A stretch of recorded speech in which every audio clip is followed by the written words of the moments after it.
Think we're Gucci. Think we are Gucci. Think we're Gucci. Okay. Okay. Although I will say, I think there's something wrong with one of these microphone settings.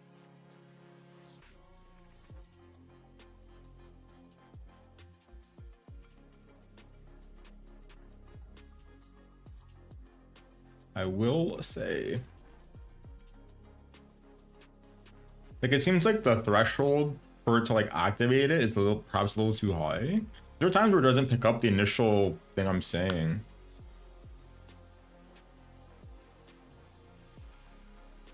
Get a link for this, so we'll leave this thingity thing open.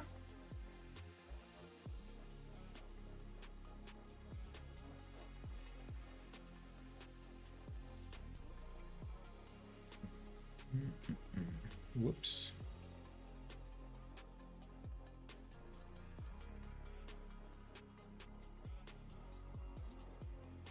Whoops. Whoops. Okay.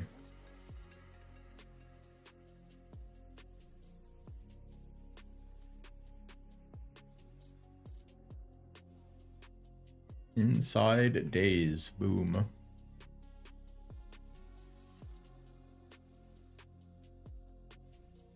Yeah, I mean, in terms of this whole Bitcoin thing, not really anything particularly interesting going on, right?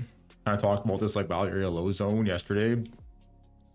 Kind of doing that whole 886 to the golden pocket thing. For now, kind of just waiting, right? Kind of now just waiting to see what happens. Yeah. Nothing too particularly interesting going on there. Got into a potentially juicy Dell trade though. I got it right here. Boy. Question is, does this thing keep going or not? We're not.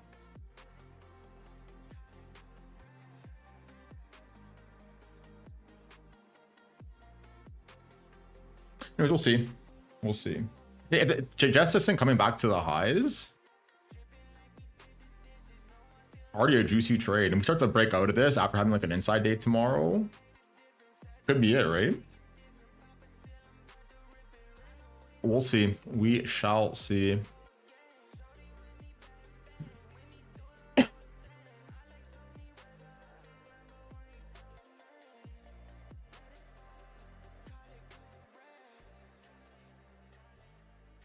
Interesting.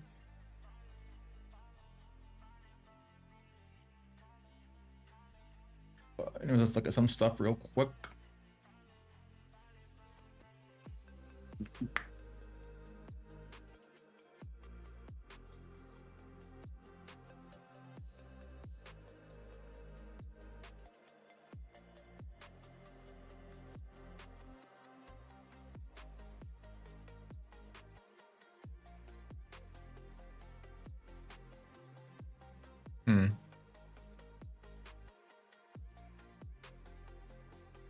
Interesting. I'll say that. Interesting.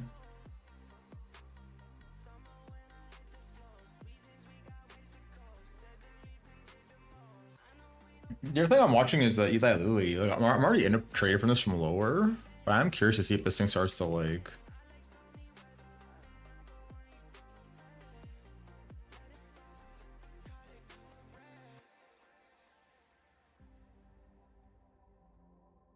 Go or not.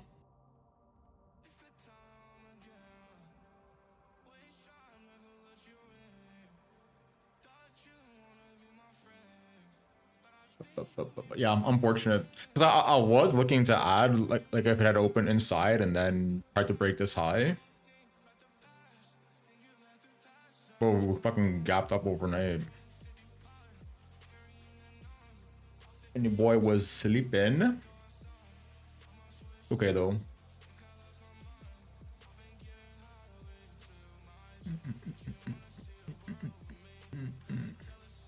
Also, I'm curious about this Palantir. I might have to close some of this out.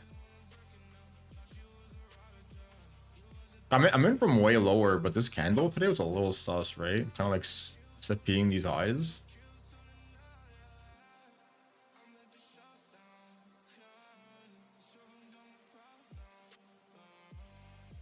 Be interesting to watch tomorrow as well.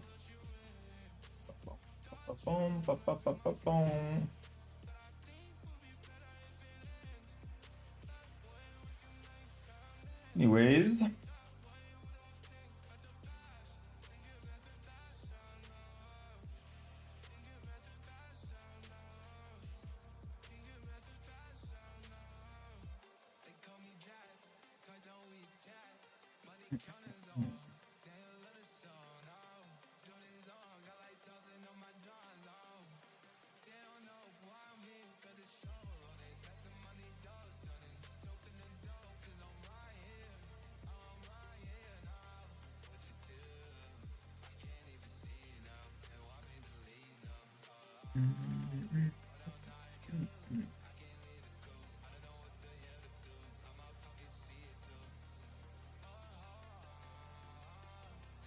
I'm so tired, man.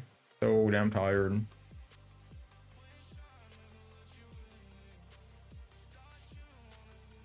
I'm running on empty right now.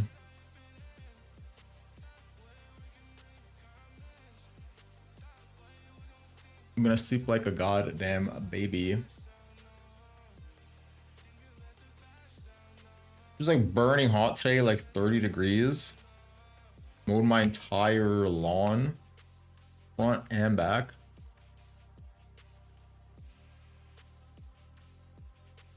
Then I did like hour and a half, 2 hours of cardio at the gym on top of my workout. Calories were getting burnt today, but what? Burnt out.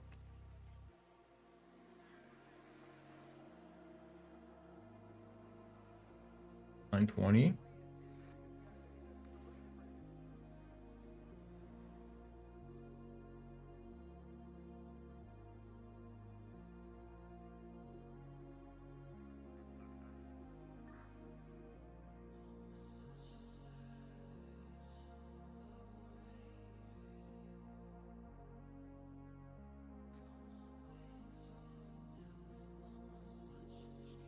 Hmm.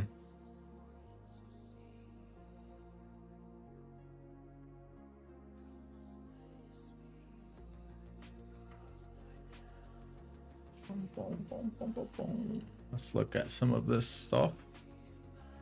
We'll find something to absorb.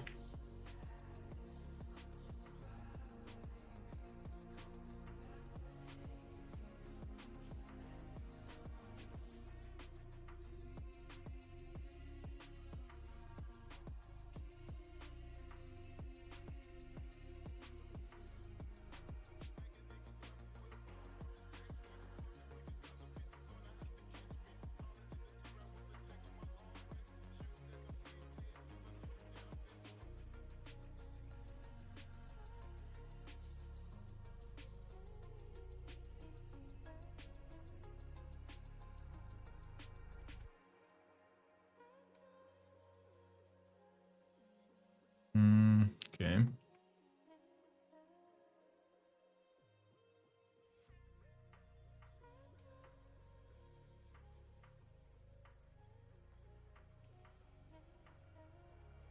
Don't think we missed too much, right? Doesn't seem like it. And the last time we looked at all of this stuff.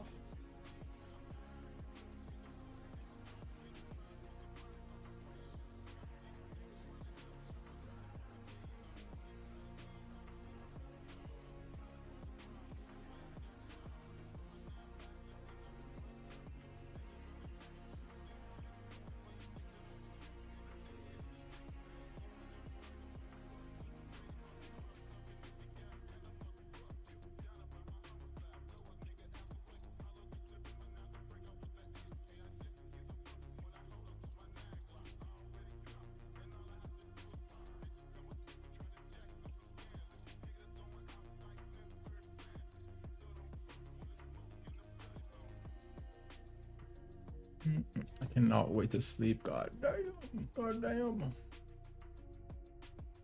What a grind today.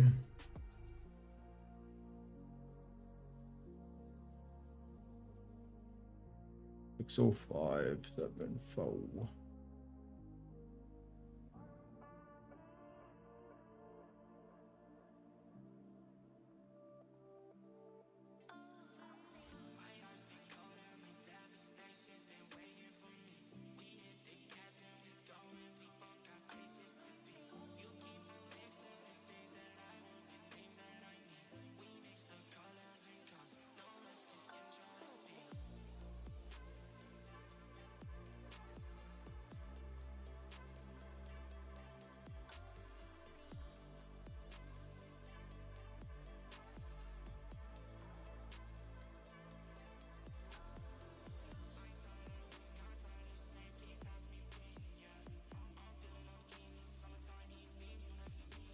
How is this looking?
Okay, we'll wrap this up.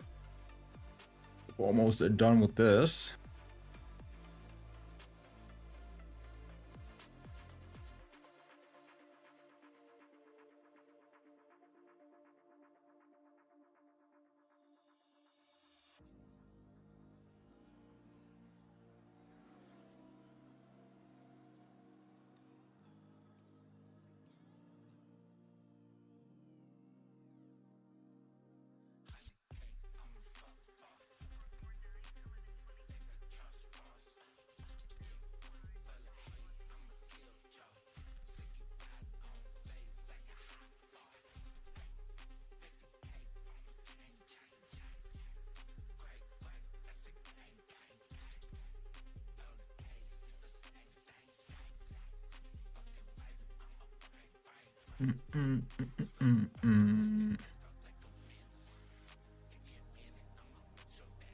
Really?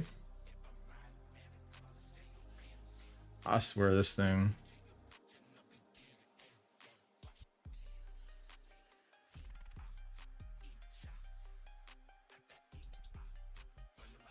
Yeah, damn. Yeah, damn.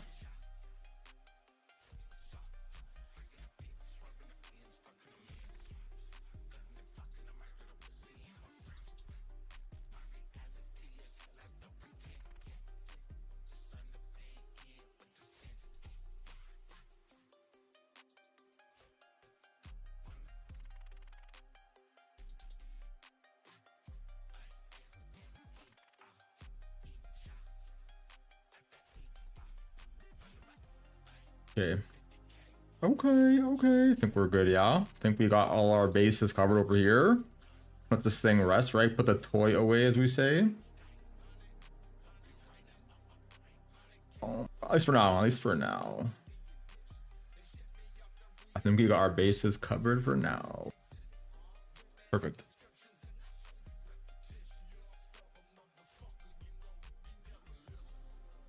I mean, in terms of this shit, really no change from yesterday, right? really. I mean, at this point when we're watching, like, are we losing this lower zone or this, right? Basically.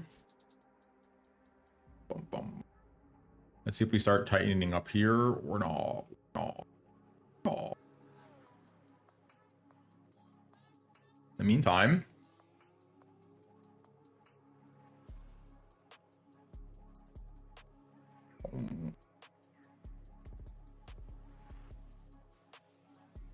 interesting.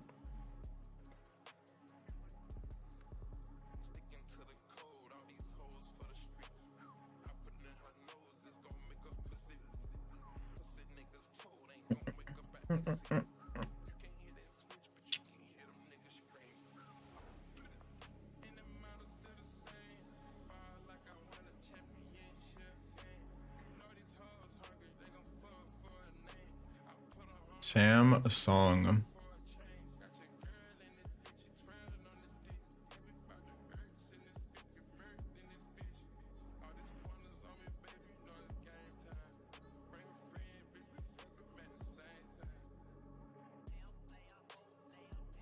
Interesting.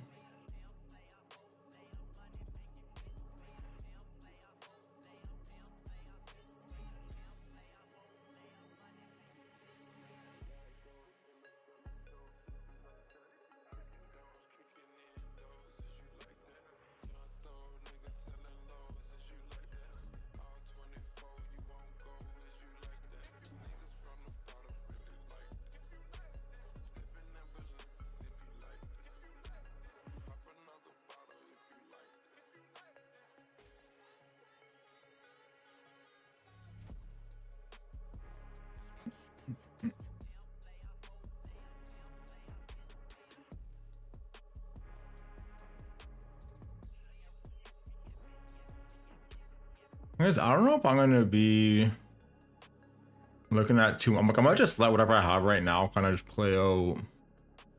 So I have to leave tomorrow night, so that means I gotta like get it, like my whole daily shit done like pretty early on. There's some stuff I gotta do here before I leave.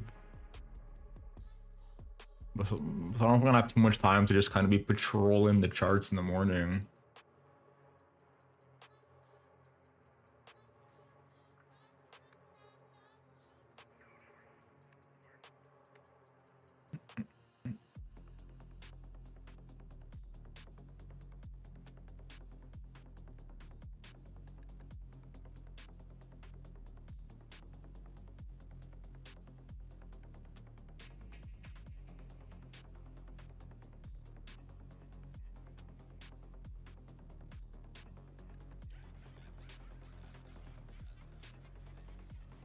Hmm.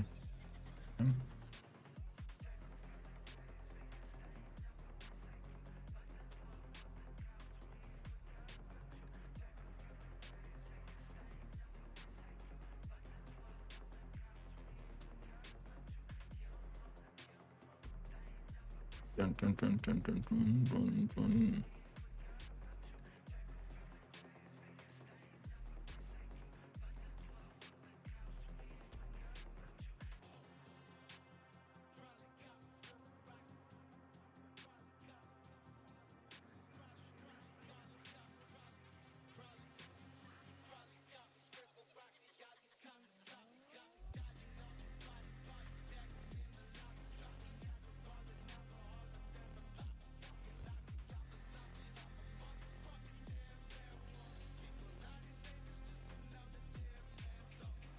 There was something else. There was something else. What was it?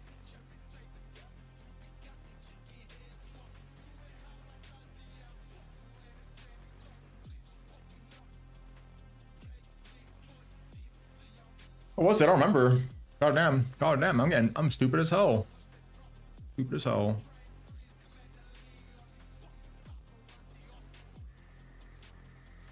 Anyways.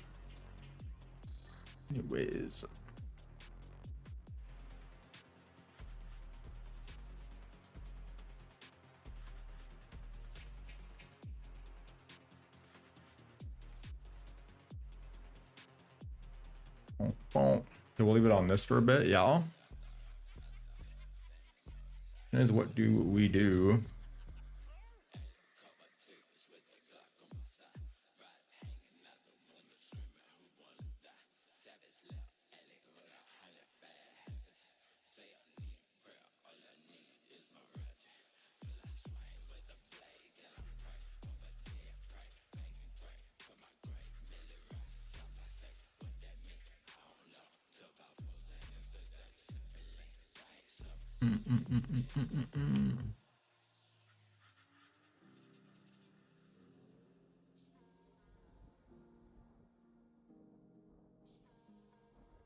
Because we are kind of caught up. Not exactly, but two of these videos are like 4 hour plus long, like just live trading, which is like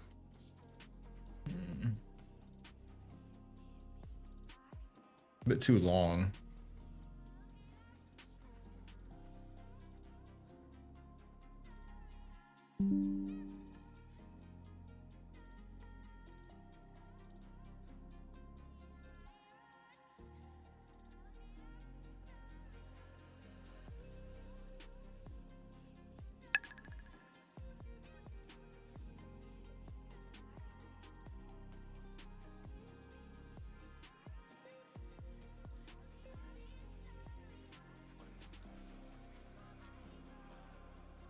Hmm.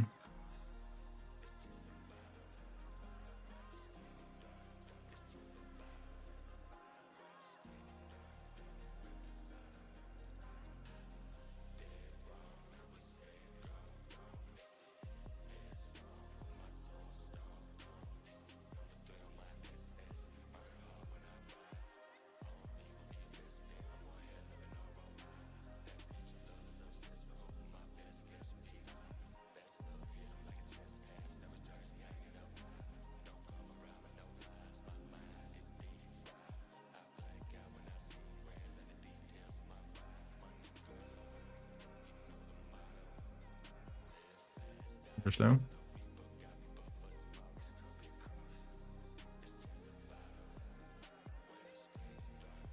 Interesting.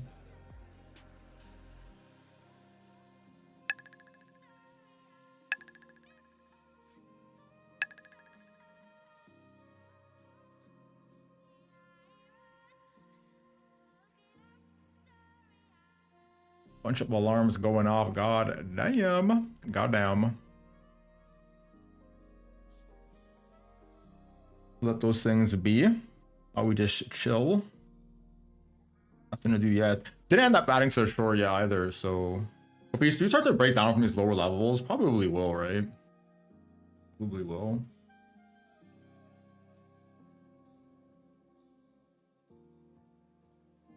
Most likely that is what I will be doing.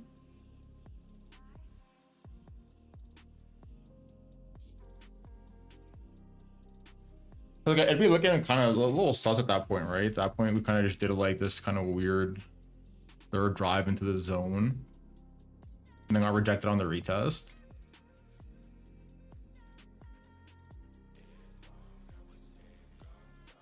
Broke down, golden pocket got flipped. Now we're just going down only. We'll see what happens here.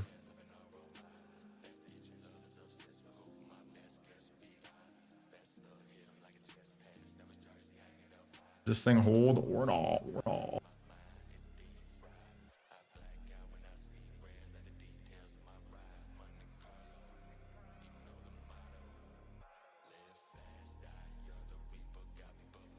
Boom, boom, boom. Good. Damn, damn.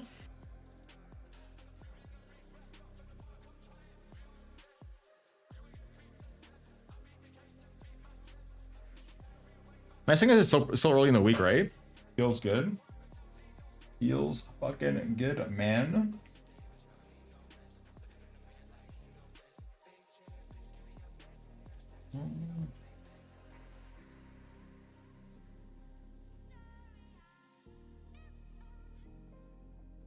Interesting.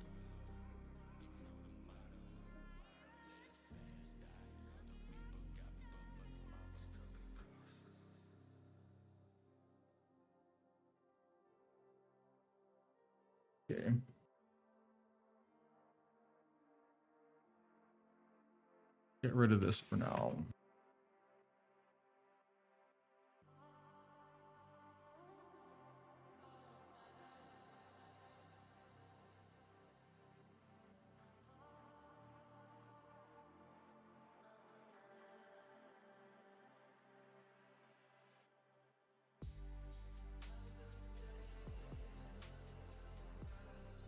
We watch this 1 minute scalper.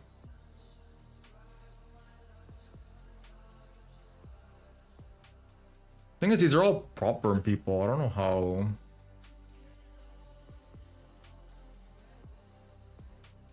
Realistic some of this stuff is.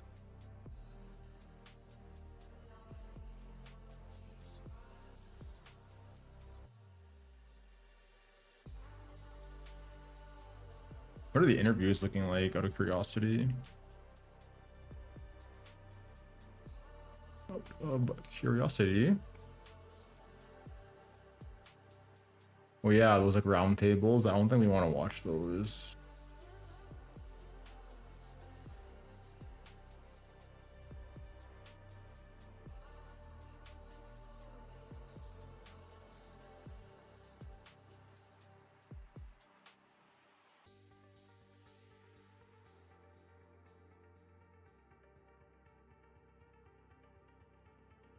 Oh, we aren't that far behind really either.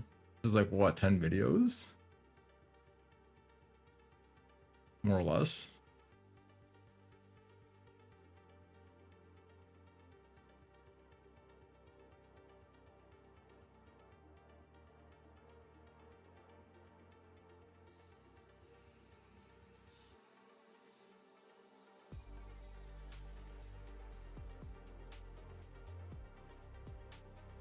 Okay. What about the other channel? Get a quick look at that.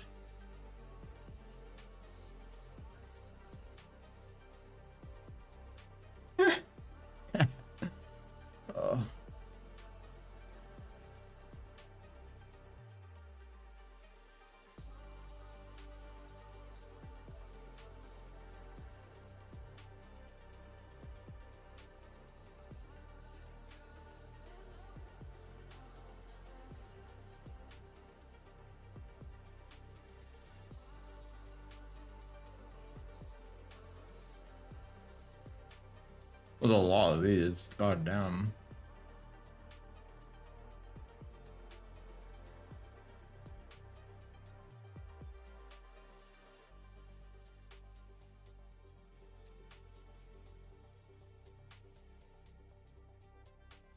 I think a lot of these are like repeats or like the same person, just a different interview. So I don't know how much more could they possibly be talking about these people.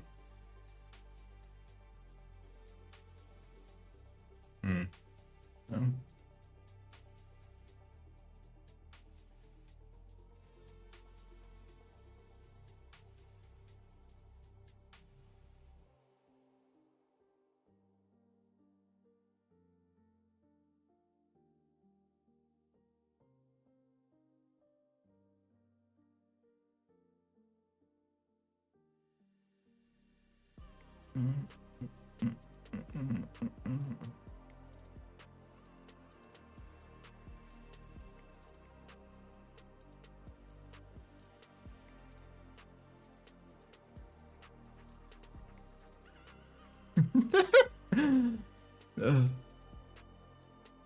Markets and was the only winning researcher of the Charles Dow Award in 2020, the highest annual honor in technical analysis research. We statistically showed that. Let's see this.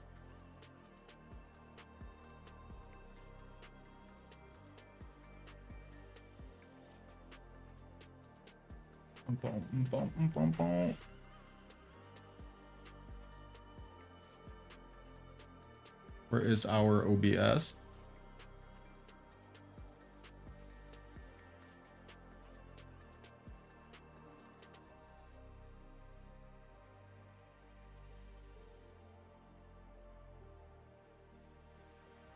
We kind of know what's going on, right? We all kind of know what's happening for all of these.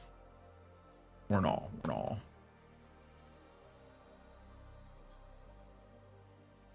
And we can all see on screen what we're looking at. Meantime, we'll put this over here.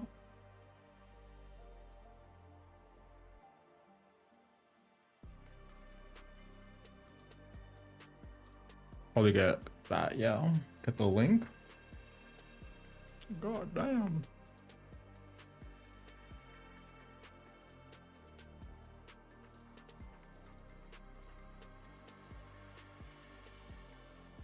Titans of tomorrow.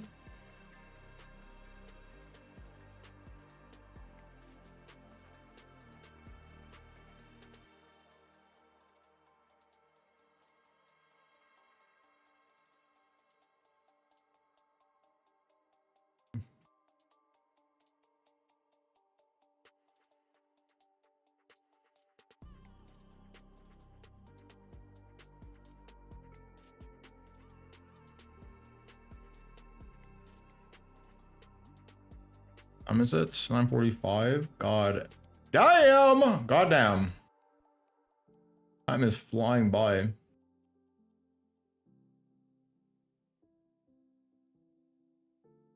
I think we're good. Yeah, I think we are ready. I think we are ready, prepared, planned, ready to go.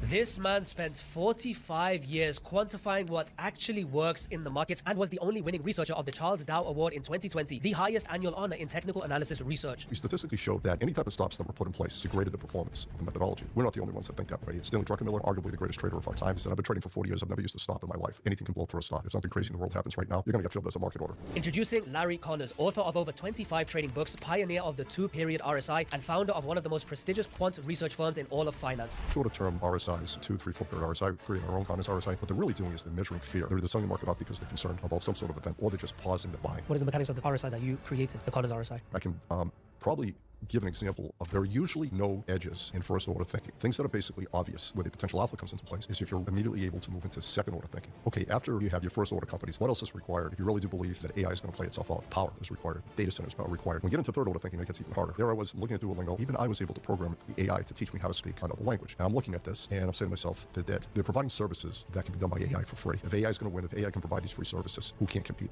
against that? My background was I got hired at Merrill Lynch out of school. So I got an opportunity to really learn how to play the game from some of the best. And I had a bread and butter setup that was there that I pretty much used over and over. But I remember we hosted a New Year's Eve party. And I'm sitting at the kitchen table and I'm saying to myself, you are the oldest 34-year-old on the planet, because we were trading right into the close. And it was just, I'm not going to do this for another 30 years type of thing. What kind of a temperament or personality type does it take to thrive in that arena? I've seen so many people succeed, and I've seen even more people not succeed at it. Usually it comes down to one thing. Oh, damn. Oh, damn. Hey Titans, we have a huge episode today that is with Larry Connors. Now, if you don't know who Larry Connors is, he's one of the most exceptional minds in the trading space, one of the most impressive guests that I've ever sat upon, and after the episode itself, I have to say, it's within my top 3 episodes of Titles of Tomorrow that we've ever done. And in preparation for today's episode, Larry actually presented to me one of his key frameworks, something that he's never published before, which was a huge honor, and this is his power laws, how he's able to get the most out of the markets, the ways of thinking, the strategies, the mindsets, the execution types that minimize your downside and have extreme upside. So what we've done for you today inside of the Titans Inner Circle is prepared for you today's episode companion, which is Larry Connors' 25 books, today's episode, and his entire career insights distilled down into an episode companion. This resource is for you to download for free inside of Titan Circle, alongside all of future guests and also previous guests, so you can get more out of each episode. If that sounds interesting to you, click the link in the description for free to join Titans Inner Circle. Without further ado, let's get into today's episode. Ladies and gents, welcome back to another episode. Larry, thank you for joining us. I think we have a lot to unpack, but you are the first guest to give me a framework that I believe you haven't really shared online before, so this becomes a very nice way to set a foundation and a theme for the conversation. Before we do get into the power law of trading, which is your framework, I want to first get into alpha. Now, this is a term that everyone is hunting for, but I think you would have some unique takes. I want to throw it as an open question. Is the job of a trader to achieve alpha? Well, the job for an independent trader is to make money, okay, and ideally do it for a consistent period of time. And if they're fortunate enough to be able to do it for decades at a period of time, there's a lot of work that goes into this. So if there's not alpha in place, if they can't do better than the market averages, that's, I usually recommend buy an index fund, do a 60-40. If they're looking to make 5, 6, 7, 8, 9, 10% a year, that's a better place to be. Ideally the job, at least for independent traders, retail traders that are not managing other people's money, is really there to maximize. It's to compound your capital. So a few ways that we can do to maximize and compound is either beat the benchmark, create alpha, or get the equivalent of the benchmark, but minimize the downside. So instead of having a minus 30% year, let's say, and then spending the next few years trying to recover your deficits, it's have the benchmark without the downside. Which side of the fence would you be on? Well, having run 2 funds, it was the latter part is more important. But now that I manage my own money, it is to maximize the returns each year. And Is that more related to your personal risk appetite? At this stage, yes. Yeah, it's it That's very much is interesting. max I would returns. have thought with time, you'd be like, I've got this capital, I've built a whole career trying to accrue it. Let me now get into preservation state and not necessarily compounding state. Yeah, that's a good question and a good point you make. So are you familiar with the barbell strategy Nassim Taleb came up with in 2007? You know what Nassim Taleb, the Black Swan. So the barbell strategy basically, I'll keep it simple. 80% of one's money would be placed in something risk-free, okay? Bonds, okay. T-bills, okay? Keep it in short-dated T-bills. The other 20% is there to max returns, is really there to be able to do that.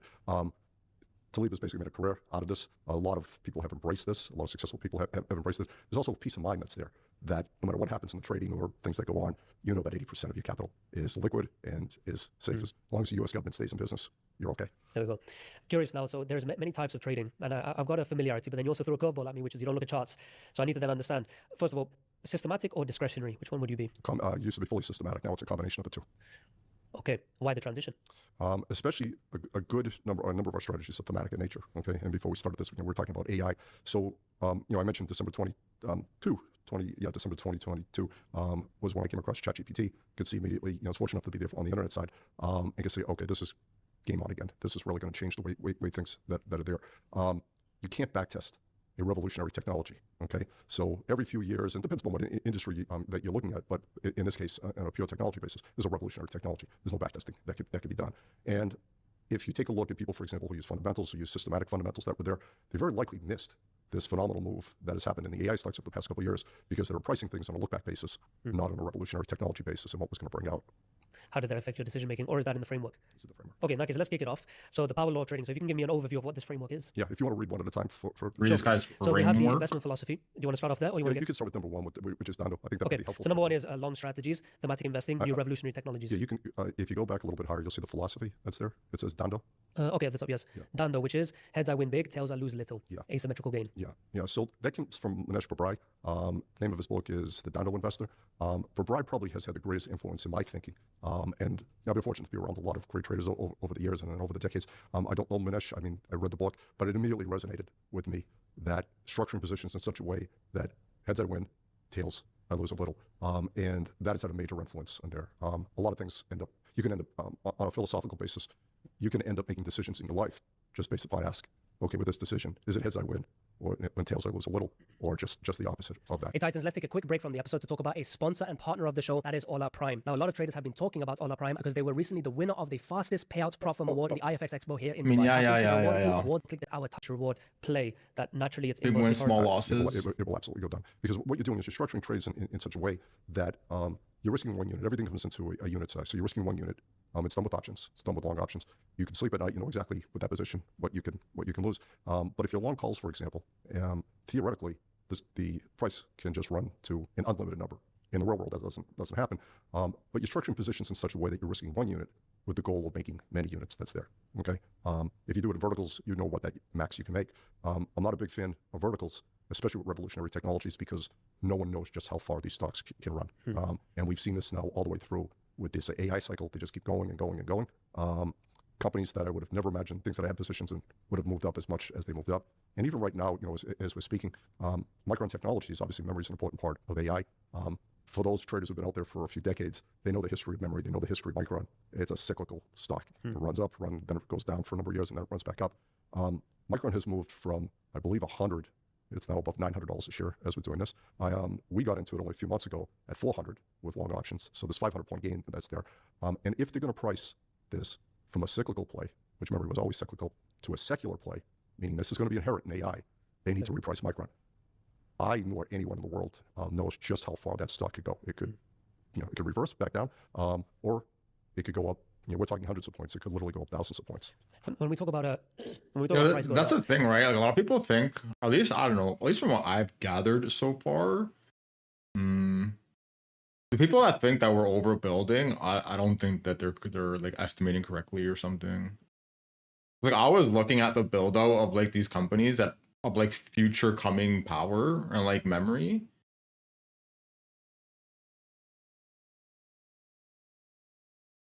And yeah, I don't know if the build out can meet demand. Because right now, like they finished building at like what?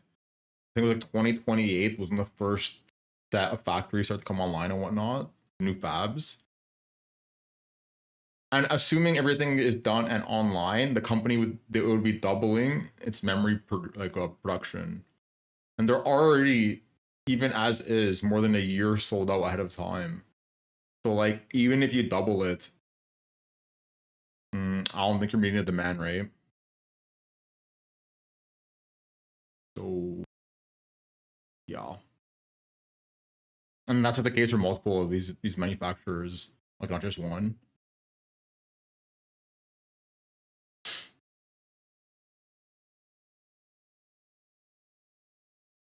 But at least that's how it seems so far. The other thing about that too is like, let's just say that there is some like not a hardware advance, but an algorithmic advance as well. Even then, you still want to make use of this stuff because like I don't like right now we're seeing all these news stories of like, oh, such and such company has like cut their token spend because of the cost, blah blah blah. But if they didn't cost a lot, they would definitely be using a lot of demand. They just don't want to pay for it right now. So either way, demand's there. And more is needed. Where's this thing? Initially, it could be driven by the fundamentals of it, the industry, and the revolutionary technology. Yes. But then it can be extended further towards what we call a bubble, which is then euphoria hype. Sorry. We have euphoria hype, and then it can just get overextended. Absolutely. And then you start to think, should I mean revert? Should I start to take profit out? Or you can also think the market can remain irrational longer than I can remain solvent, and you just ride the wave. How would you position yourself when you've already got the extended move now? And now there's you're looking for asymmetrical gain, but the gain to hold is maybe now negative risk reward because you can forego what you've unrealized to gain maybe a little bit extra. And maybe the asymmetrical goes to now symmetrical to then the other way. Sure. So there's a couple of answers. So you asked a couple of questions within that one question. That's very good. I can't tell you. Number one, the worst thing, if you're looking for asymmetrical gains, the worst thing you can do along the way, worst thing any trader can do along the way, is chop off those gains. Okay, stress you need to be there. Okay. Two of the companies that I was in last year, I handle a number of fairly large books, so I can have 100 positions on at any given time. The two largest amongst the two largest gainers last year were companies I would have never have thought they would have run. One was GEV, GE Vernova, and the other was Palantir. Okay, and as they kept going up, first I didn't know GE even spun off Vernova. That was there. The AI identified that. Palantir at 30 it was overpriced. At 40 it was overpriced. At 50 it was overpriced. And I don't know what the high was. I think it got 180, 190. So one never knows just how far it's going to go. Being in the options and especially being in the long dated options, it gives a chance to be able to run. One of the points you're making there, it is greater risk because what's happening is those options are moving. Hypothetically, let's say you paid $20,000 total. Your position is $20,000 total. If that's now a $200,000, it's moved up 10x. Are you going to risk $200,000 on a hypothetical $1 million portfolio? Are you going to put it at risk with one stock? And that's where protection comes in. And I'm a big advocate of basically going in and buying protection there along the way. They're out of the money puts that basically says no matter what happens to the stock, if it reverses significantly, if the bubble's going to burst, however it's going to be there, I'm going to be protected. This is the minimum I can make with those puts. Okay. Usually people, especially the audience, the style of trading we would have is we have a philosophy, we've generated trade idea, then trade execution, we're in. And then we have a stop loss, which is to protect ourselves. Where it seems like you're not using a stop loss or even a mental stop loss, you're using hedging systems to protect your downside. What's the reason for this? Well, we published back in 2009, got a lot of interesting comments about this, but we statistically showed that from, I believe we started the test results, might have gone back as 1985, and we used the S&P 500 stocks, that any type of stops that were put in place, whether it was 1%, 2%, 5%, we literally went up to 50% stops, which is really not a stop, okay? Degraded the performance of the methodology. We're not the only ones that think that way. If you take a look, Stanley Druckenmiller, who's arguably, arguably the greatest trader of our time, 30, I believe it's 30 consecutive years of profitability. He was George Soros' head trader that was there. He has, I keep this picture up there. He said, I've been trading for 40 years. I've never used to stop in my life. So he's averaged 30% a year for 30 years, audited performance that's there. Other people that are out there, Ewan Sinclair. I'm going to mention two authors that people should read their books. Ewan Sinclair, another gentleman's name is Harry Krishnan. That's literally his name. Each have PhDs in physics. Each have serious institutional bank test experience, large hedge fund experience. But if you take a look at I believe it's Sinclair especially, he basically shows that it's better to pay the theta decay than to have a stop in place, because the reason there is that anything can blow through a stop. If something crazy in the world happens right now, those stops, are not going to. You're going to get filled as a market order. Isn't the idea to have a stop to prevent yourself from being victim to a unforeseen circumstance? Sure. After doing this for 45 years, it's better to have puts in place. Very interesting. Yeah. The next question for me therefore becomes is we had another guest on the show that I really enjoyed with Rishi Narang, and he argued the same thing. And he said, actually, think about it. If you're entering a position and the price goes down against you and where your stop loss would be, wouldn't the logical thing be to actually add more if the underlying reason for you getting into the position has not changed? Yeah. So that actually makes a lot of sense. Yeah, it does. The other thing that people don't, on the surface, it makes a lot of sense. And I know a lot of traders, successful traders, that do use stops. When you run the test results, when we're running test results, we're running things like in that example, there were millions, the sample size were millions and millions of mini market regimes that were there. What they're doing is, a mean reversion basis, for example, they're missing out all the times you get stopped out, and then it goes higher and gets stopped out. So what they're doing is they're missing the moves on the upside, and they're accumulating losses there along the way. I found it to be, especially over the last few years, far better to basically have those puts in place, and most importantly, let those positions run. As much as we've all been taught, take things off the table, no one ever went broke cashing in register, one leaves too much money on the table because you just don't know how far any of these stocks can move. So for some reason, this doesn't feel intuitive to me. And the reason is we're betting on an outlier scenario that it just keeps on running. But apart from a unicorn, or in this case, a revolutionary technology, along your career, would it not be a larger opportunity cost of things that things that you were hoping would keep on running, but then go back to your break even, and therefore you left money on the table on large increments? It happens, yeah. I mean, ideally, if you're setting up, if you get a large enough move that's there, and that has to be identified, ahead of time. That's all part of the systematic part. It basically assures that a portion of the gain is locked in, okay? But sure. How would you do this? Would you use, let's say, an EMA to trail your position? So there are certain things, there's certain things that I work with a group of about 50 professional traders. We get together once a month. So there are certain things that basically out of respect to them. Okay. Fair enough. Yeah, but you're in the ballpark that's there. Cool. So I want to get into the next part, which is asymmetric trading. So it's similar to the first one, where it's win big and Fair win enough. small, but then it's risk one unit to make multiple units. How would this differ from the previous point? It's the same point. Okay. Yeah, it's very much the same point. I mean, the majority of my portfolio, both on the long side and short side, is looking to basically risk one unit with the goal of making multiple units. But even after doing this after 45 years, nobody can predict where things are going to be a month from now, 2 months from now. Right before we came on here, the semis moved significantly. They just reversed, and who knows what got announced? That was out there. When it comes to position sizing, before I get into the question, I want to understand: would you grade a setup? Would you have something that you can consider A+ or high conviction versus? Thing is, I don't know. I guess sure you can do this.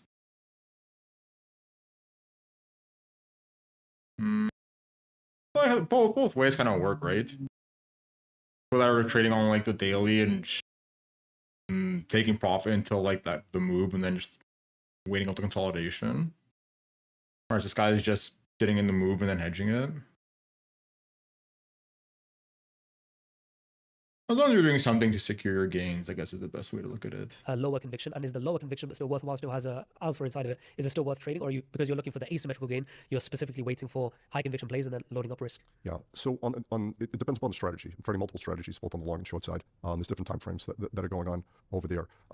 On a high conviction basis, there are certain strategies that's there, especially on the short side. There's going to be limitations as to what's there. When we're shorting and going into positions, in no way do I believe these companies are going to go to zero. In a couple of cases, that they do, but we're looking to basically capture that sweet spot of, for whatever reason, that for whatever reason that's there. But go back and I've got a couple of thoughts on this. Go back and ask that question again, because I want to make sure I cover both. Okay. Yes, it was regarding when you want to, because we got into risk. So before I understand what is risk one units, because then it will be, okay, of your account size, whatever the case may be. I want to understand before the risk, it's the conviction, because it's how do you determine a thesis? Because you're not looking at the charts, but there's many pillars. It could be fundamentals, it could be sentiment, it could be X, Y, Z, and then those amalgamated together. Would you try and make it quantitative and grade each things? Because a lot of things can be subjective, like the fundamental side of it. How do you quantify something that is a subjective thing? And then as a result of that, how do you determine conviction and therefore risk? Yeah, usually the risk is a dollar amount, which is a percentage. That's usually predetermined ahead of time. And it's very rare that I'll go into something with high conviction. At the end of the day, I, like everyone else, have opinions on things. And I can't tell you the number of times I have had trades that were put in front that should have been there and absolutely there. And I overruled them, didn't take the trades, and then the stock went ended up going. There are other trades that have gone on there along the way. I would have bet anything that this can't miss, and they did miss. So try to do equal position sizing. It did get a little bit heavier with Micron. It did go a little bit heavier on that. I believe the initial risk might have been 1.5 times that was there. But this is basically a little bit of discretion where it's coming in. If perchance this was going to move from a cyclical valuation to a secular valuation, it had a long way. And if it does play itself out, if it does move secular, it has a long way to run from here. No predictions. I have no idea where it will go, but I want to be there. The main thing is to be there if it does play itself out. For the last 2 years, a proud sponsor of the show is a top-ranked leading prop firm, Alpha Capital. Bro, it's coming to your need in the industry. A lot of profits come systematic discretion. Yeah. The discretion, again, going back to the example that I gave on the thematics and revolutionary thematics, that's there. That can't be systematized. I think we were talking about that earlier, maybe before we came on the air. But in 2022, December 2022, when I first got on ChatGPT and said, okay, this is the internet all over again. If that was going to play itself out, how would I be able to go run a backtest on these companies that were there? And even back in 2023, there were a number of questions there along the way. Valuations, NVIDIA was overpriced. That was there. There's a very well-known professor at NYU who's on the corporate finance side, well-respected, has written a number of books on valuations. And he went out to CNBC and he felt NVIDIA at the time was at 400 and change. It's before it split 10 for 1. And he said NVIDIA was worth 250, okay, which would be 25 in today. And we're over $200 a share. So in looking back, he was doing his job. There's nothing wrong with that, but there's no backtesting to be able to do that. So that's where you're really on a thematic basis. You're building your positions, working with the AI. We work very closely with the AI to basically identify what those positions could potentially be. We build our positions in such a way, risking one unit with the goal of making many units for the times that they do have those moves. Very nice. Let's get into now the first principles, which is undeniable truths. Markets go up, markets go down. How would you be using this? Been doing that for a number of years, and it very much, first principle thinking, just for everyone to know, is very much undeniable truths. That's there. Musk has built all his businesses around first principle thinking. He doesn't have an engineering background. He doesn't have anything in space type of background. SpaceX is going public here tomorrow. He builds from first principles up. Bezos does the same thing. So first principles are undeniable truths. What's an undeniable truth from the market? Markets go up, markets go down. Okay. What happens there is that's where the heavy lifting begins. Okay. If markets are going up, what strategies are going to be traded? How are they correlated to each other? How are you putting together those strategies? And on the short side, how are you putting together your strategies there on the short side? I run a fairly delta neutral block. Okay, which is basically I come in most days, and they're really unless there's something crazy that happened overnight, I'm pretty much sleeping comfortably. So I'm not really making any prediction of where the market's going to go. And I'm not running a market neutral, it's a delta neutral, but I'm balancing my deltas to basically come in fairly neutral each day. Again, this is me coming out and saying, no one can predict. Maybe some people claim they can, maybe they can. I'll say I can't predict where the market's going to go on a day-to-day basis. If the job of a trader, as we earlier described, was to make money, hopefully through alpha, and predict where price is going to be to do it, what would be the correct framework if it's not to predict price? Structure the trades in such a way, basically, it gets into a fairly complex system, and it's going to be done at a step at a time. But it's structuring your trades in such a way that if they have a reason to be bullish on the market, it's basically putting together positions in such a way that in case they're wrong, first they can predetermine what the dollar risk is. That can be done with long options. And number two, what happens if they're wrong? And what I do is I hedge all the way through. I hedge out to a degree market risk, industry risk, and even on an individual stock basis, I'll hedge out the risk. And it's not completely hedged out. I mean, hedging is going to cost money. You don't want your hedges to pay off at the end of the day. But hedge is going to cost money. But what that does is basically balance. It allows for balance to come in and smoother returns over a longer period of time. With first principles in mind, let's talk about some myths or speculations of what could be first principles, and then you can agree or disagree. One would be buy low, sell high, with the pendulum of fear and greed. Yeah, true. I'm not gonna argue with that. Okay.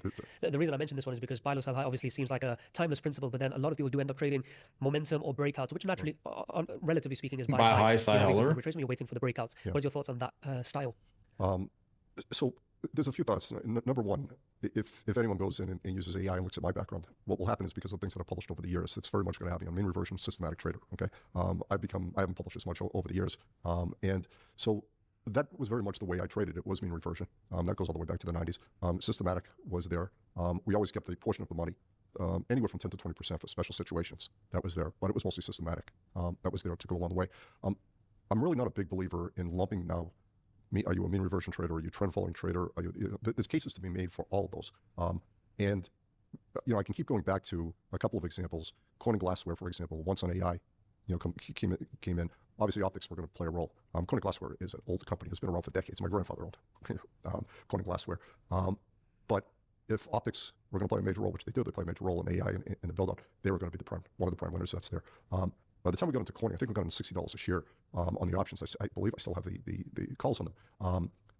It had already moved up significantly. So one looking at the charts, one could say, well, that's a momentum trade, that's a trend following trade. That was a thematic trade. That's when we identified it. With the use of AI, we identified it, built a position on it. I wish I could say I was smart enough last August to say, yeah, I knew the stock was going to triple. It was going to go from 60 to 180. Of course I didn't. But the position was built, and that became, that became an outsized return, which we're still in. You take a look at Micron. Micron was at 100. Got it at 400 with the calls. It hit 1,000 the other day.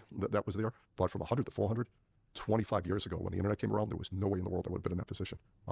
And when AI came about, one of the things I did was, what are all the mistakes that I made when I was trading during the internet days that was there? So I would buy a stock at 6, and it would literally open up the next day at 9, be jumping up and down. That's 50%, take it off, and then watch the stock run literally to 50, 60, $70 a share. I did not want that to happen again. And that's where the power law comes into play. The power law guides the venture capital industry. What they do is that the venture capital firms that have been around for decades, they're making take multiple positions that are there. Many of them go to zero. Okay, there's a handful that will do, let's say, okay, but where the real money is made is when they're there early stage for Google or for Amazon. Now SpaceX with going public, some of the early investors that were there. If they had sold out along the way, they left a lot of money on the table. You really need to be there. Just let it run, let it run, let it run. Thing is, like, I don't know, man. Like,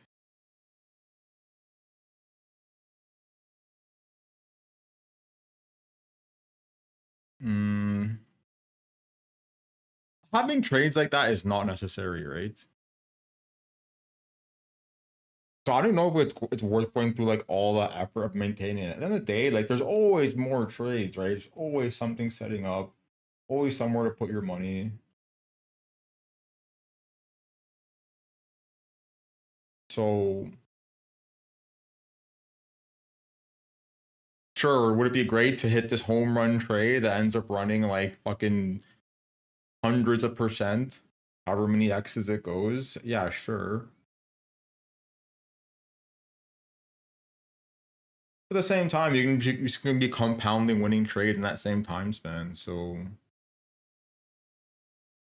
segments, the reasons people would get into a trade, whether it's fundamental, technicals, etc., could either be camped into correlation based. Things that come to mind is just an indicator or a moving average or a Fibonacci versus causation. Yeah. Now, it seems to me, especially a lot of the professionals I've spoken to, they seemingly be in the correlation camp, especially for technicals. And I always wonder why. But how would you segment correlation versus causation in the markets? Yeah, let's isolate it on the correlation side. It's a big issue. I refer to it. I gave you the framework that was there. Beneath that framework, there are some of the things that we do on a day-to-day basis that basically go on, including the measurements, including the Greeks. But under correlation, next to it, it says the silent killer. Okay, people don't realize how things are correlated. That's there. I don't think the industry has done a very good job in showing correlations. They're still teaching it the way that it was taught in the 80s and 90s. It's found its way into textbooks. But there is there is an immense amount of correlation that's in place at any given time. So you bring up a really great point, and I can probably give an example of just how extreme it can get. So in 2008, after Lehman busted, that was there, September, October 2008, markets went into a free fall. Okay, great financial crisis occurred. So you have your ETFs, and then you have your inverse ETFs. Good? Okay. If the ETF went up 3%, the inverse, theoretically, for the day should go down 3%. The ETF goes down 3%, the inverse should go up 3%. There were multiple days in a row, and it would be good for the listeners. They can go back, look at the charts there on the inverse ETF. There were multiple days in a row that both the ETF and the inverse ETF dropped. Okay? And the reason for that, everything became correlated to each other. It was a need for cash. There were margin calls. There was liquidation going on all over the place, and it was a grab for cash. Anything that had any type of liquidity, they were selling. Okay, and it offered phenomenal opportunities for a short period of time. We got a chance to take advantage of a few of them, but I have some friends that really were able to take advantage of it during that period of time. So correlations can really move together.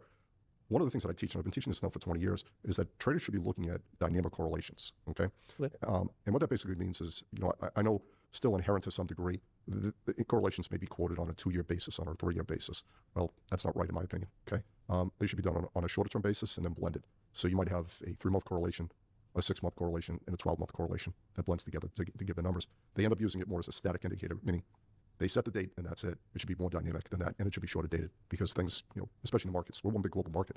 Things can basically become correlated real fast, faster than ever. With also correlation in mind, mind, it's like at the end of the day, like, I mean, obviously, right? Obviously, there's like fear in the market. There's fear in the market.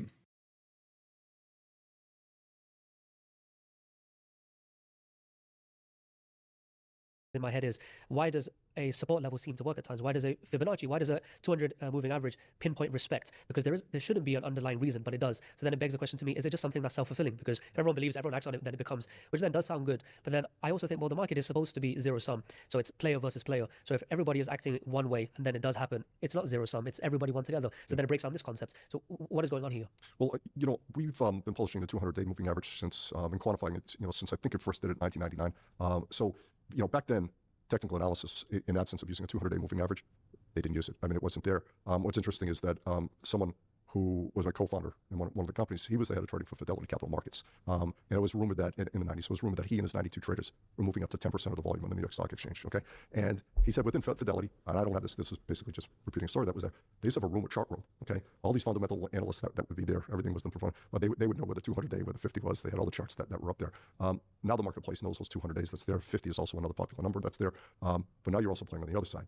The quant hedge funds know this, high frequency knows this, they're gonna be playing off that. Some of it is self-fulfilling, yes. But if one just simply traded off the 200-day moving average and looked back over a sustained period of time, it doesn't net out to, there's not alpha in there. I finally have a special offer to share with all of you from the US or my futures traders, which is over 20% of the listeners of the show. And that is Alpha Futures, a leading futures prop firm that is working with Trader8 and NinjaTrader that are compliant with CME regulations. With the largest end-of-day balance in the industry, 90% profit splits and same-day payouts. And with the most competitive pricing in the industry, with accounts starting at just $79. On top of that, just by being a viewer of the show, you get, accounts so / asymmetric opportunities exist when there is maximum greed or fear in the market. Yeah, very much. And how would you look to quantify? Would it be through technicals? Is how you understand greed and fear? Yeah. So if you take a look at the when I first published, it first started as a 4-period RSI and published it as a 2-period RSI, and I think it was back in 2003. That was a dead indicator. So Wells Welder created it back in the 70s. He did some brilliant work that was back then, but it was a 14-day, and I know a lot of charts still default to 14-day. We couldn't quantify it. It just really couldn't quantify it. But one afternoon, I was working on my Bloomberg terminal. Bloomberg just had a tremendous amount of data in there. Living on the West Coast, so a lot of free time in the afternoon. Markets closed at 1, and I started seeing that as I was shortening the RSI period, I could start seeing pattern recognition. I could start seeing that this was beginning to move with the on a mean reversion basis, especially when the stocks, but I should say especially SPY, was above its 200-day moving average. Okay, what I've ultimately learned from that is that those shorter-term RSIs, you take a look at the 2, 3, 4-period RSI, create our own RSI, Connor's RSI, what they're really doing is they're measuring fear in the marketplace. Okay, what's happening is that one of two things: they're either selling it off. They're either selling the market off because they're concerned about some sort of event that might be going on out there, or they're just pausing the buying.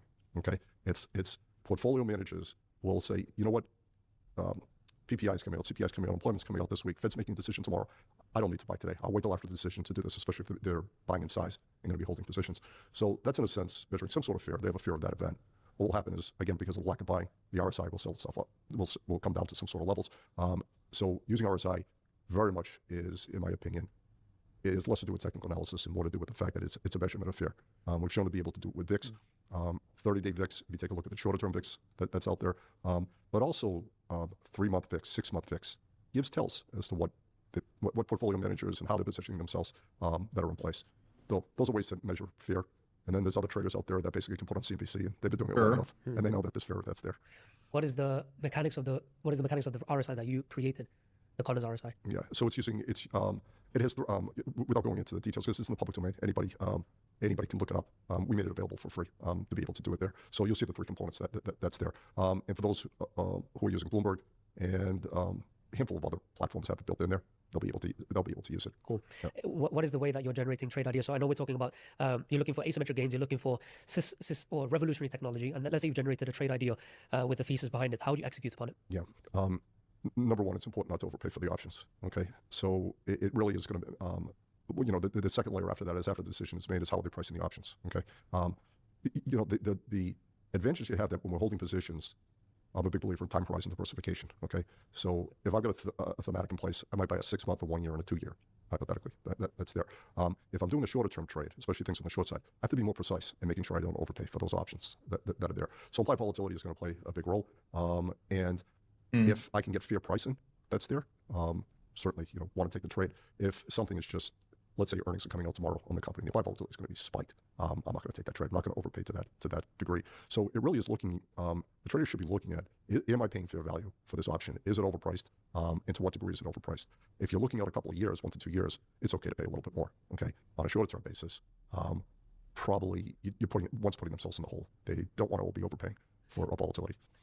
With the idea that you're looking to hold this for a long time and you're looking for huge asymmetric gain, I guess the exact execution is not going to make a difference. So you would just rather get in rather than wait for complicated intraday models to get in. Sure, absolutely, yeah. Again, if the option is fair value, it's that position is going to get put on. It also has to get filled. Some of these positions, there's wide spreads. What type of size can you put in? Sometimes you have to work the trade, which means it may take a couple of days to get the position on. But again, probably the best suggestion that I can make to everybody: make sure you're not overpaying for the option, especially on a shorter-term basis. Okay. The next one, number 5, is applying first and especially second and third order thinking. So this would be different to first principles. Yeah. So as we were talking before we got going here, you can use like the BBWP for that, right? Kind of get a feel for what the volatility is at in terms of the pricing and whatnot. Let's go into 2023. So first order was going to be, you have to own the semiconductors. Okay, so it's going to be NVIDIA, it's going to be Taiwan Semiconductor, it's going to be Advanced Micro Devices. You can go through the first order companies that are there. There are usually no edges in first order thinking. Okay, things that are basically obvious. That's there. That's there. Unless you're really, really early on it, we're pretty much all wired to think in first order. Okay, where you start getting edges in place, where the potential alpha comes into place, is if you're immediately able to move into second order thinking. Okay, and Wall Street traders have gotten better and better at this. Okay, 20 years ago, this type of thinking was usually, because you can just like pass it on to like an AI, right? Would know to automatically do this. But second order thinking is, okay, after you have your first order companies, that's there. Let's say the 3 I mentioned. What else is required?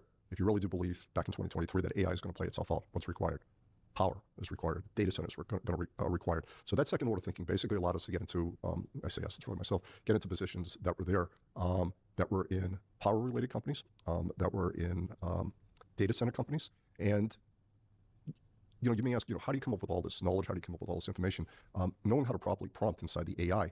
AI is able to do this. Now, this back in 23. I think we were on GPT 3.5, and now it's 5.5. We use Extended Pro. But it was able to basically identify companies that I ignored, even if I had a research team. Would have taken us weeks to find.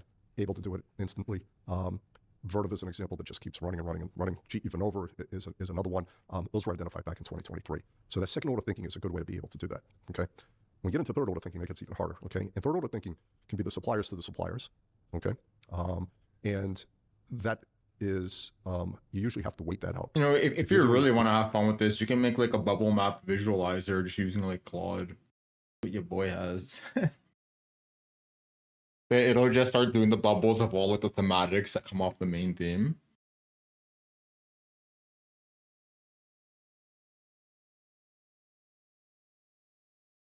Good way to visualize, right? Because when you see a bunch of connections going into the deeper layers from like different higher order ones, probably some additional alpha there, right? Multiple themes at once. Good third order thinking.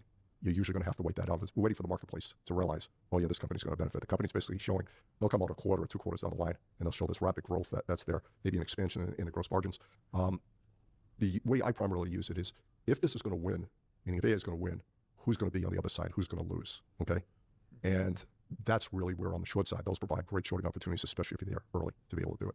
Would you apply first, second, and third order on the contrarian side too? If AI is going to win, who's going to lose? And then first, second, third order all the way on the losing side too? Yeah, on the losing side, it really became pretty obvious. It was fairly obvious. And in a few cases, I was way too early. Okay, and I'll share that story with you because it's you're oftentimes, if you're correct, you're usually early with it. Okay, but on the third order side, there were certain things that were there. It was quite obvious that as GPT and a few others were bringing out the images and the graphics and things like that, companies like Fiverr were going to get hit. Okay, that was obvious. But I went through a couple of option cycles, not making money on Fiverr because they were, the marketplace hadn't caught up. And then all of a sudden it did. I believe it might have had the 30 puts. It was somewhere in the 30 range. Stock, when we exited, was at $11 a share. Okay, they can't compete. That many of those services that they're advertising on the Fiverr platform have been obsoleted. They could be done for free.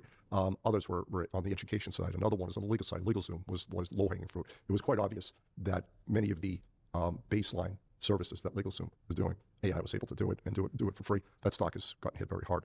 The one I was wrong on, early on, okay, Duolingo. So are you familiar with Duolingo? Okay, great company.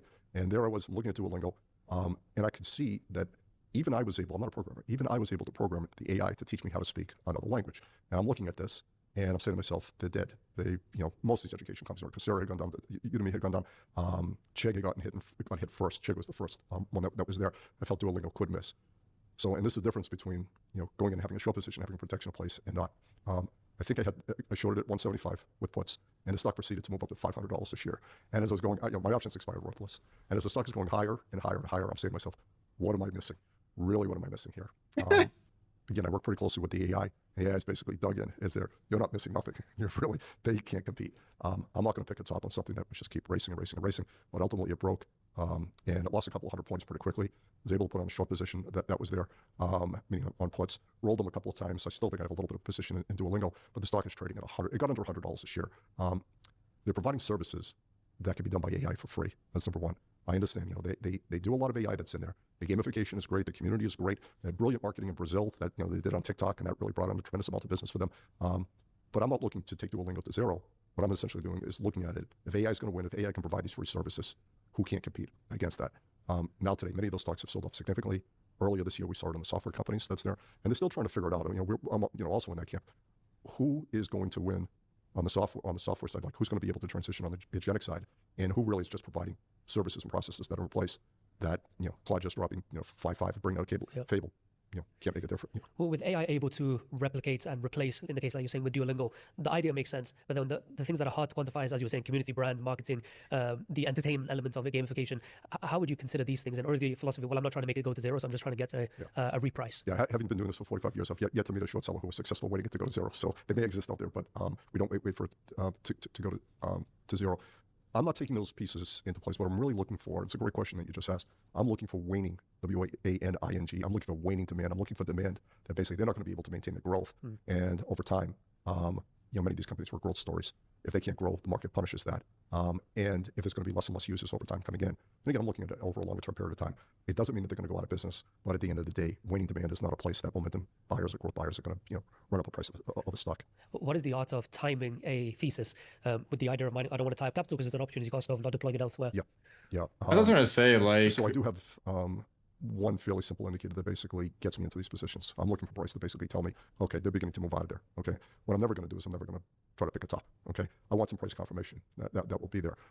So that price confirmation is basically, okay, this potentially they're beginning to unload the stock, they're beginning to move it out, and that ends up giving the signal to be able to do it. Another thing can just do it if it's on a watch list, company comes out with earnings, and basically you start seeing the demand waning that's there. They're not going to come out and just say we're going to lose to AI. These are run by very smart individuals, the publicly traded companies, especially the S&P 500 companies. Those people run the companies. They don't get those positions unless they've succeeded in their life. They come up with solutions. The board of directors are constantly talking about this.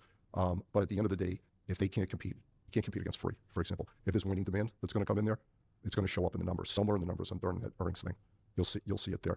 The market is pretty smart. The market will price it down fairly quickly, and that will often trigger the opportunity. It's already gone down to a degree. It triggers the opportunity, though, that the selling may continue. We saw this in the software stocks over the last 5 months. Because the next part of the framework is long, short, and protection. How would you like me to unpack these with you? How are you doing? What's best for the listeners? Well, the bridge that I'm thinking as we go through this conversation to help cross towards the audience is most traders are going to be day trading, and they're going to be the viewers are going to be primarily technically driven. So we're actually on the opposite side of the spectrum with yourself. So either we can also talk about your beliefs on what do you think of this as a worthwhile, because a lot of people are also not finding success in doing so. So we could either ignore it as a topic and keep going into your strength, or we could go into, okay, what are they doing right or wrong here? Yeah, whatever you think is best. I think let's touch on it just to hear your thoughts and expertise, because I'm sure at some point you've considered it, or you've probably seen a lot of people thrive or fail in trying to master day trading with technicals. Yeah. So I come from, my background was I got hired at Merrill Lynch out of school and finished up my career on that side at Donaldson, Lufkin, and Genrat DLJ, which is just absolutely phenomenal. Got bought out by First Boston and Credit Suisse. So I got an opportunity to really learn how to play the game from some of the best. That was very fortunate to get hired by those two firms. When I came out, it was basically, when I came into the market, I think the Dow was at 700, okay? Couldn't have timed it better, all right? So True. we were compensated quite well, okay? And good lifestyle, able to live in good places, moved out to Malibu, California before it became crazy. So across the street from the beach, it was a very comfortable lifestyle. I don't come from that upbringing. I come from a traditional, middle class upbringing that's there. To go from that to be able to move over to there's no more income coming in. I went out, started my own private partnership. Plus I had separately, the futures were traded separately, but that was there to supplement my income. The futures trading was there. That was mostly day trading, almost all day trading. Okay. And I had a bread and butter setup that was there that I pretty much used over and over and over again. So over time, that bread and butter setup, the edges have dissipated. If I try to do it today, others have figured it out. That was there. So day trading is a hard game. For myself, I found it to be mentally hard. That was there. Okay. And I remember after the first year, it was a good year. It was successful. It needed to be successful. I had 2 children at the time. Now I have 3. Got a great lifestyle, and there's no income coming in. This really has to work. But I remember we hosted a New Year's Eve party that year, and we had neighbors that came over. And I'm sitting at the kitchen table, and I'm saying to myself, you are the oldest 34-year-old on the planet, okay? Because we were trading right into the close. There were things that were going right into the close. And it was just, I'm not going to do this for another 30 years type of thing. So day trading, some other people that I know who have done it for decades, they're wired to be able to do that, okay? So one really has to know, What kind of a temperament or personality type does it take to thrive in that arena? I don't know. I've seen so many people succeed at it, and I've seen even more people not succeed at it. Usually it comes down to one thing. They usually have greater risk controls that are in place. I know you're a big believer in this, that from what, in reading about you, you're a big believer that if there's not an edge in place, nothing is really going to matter.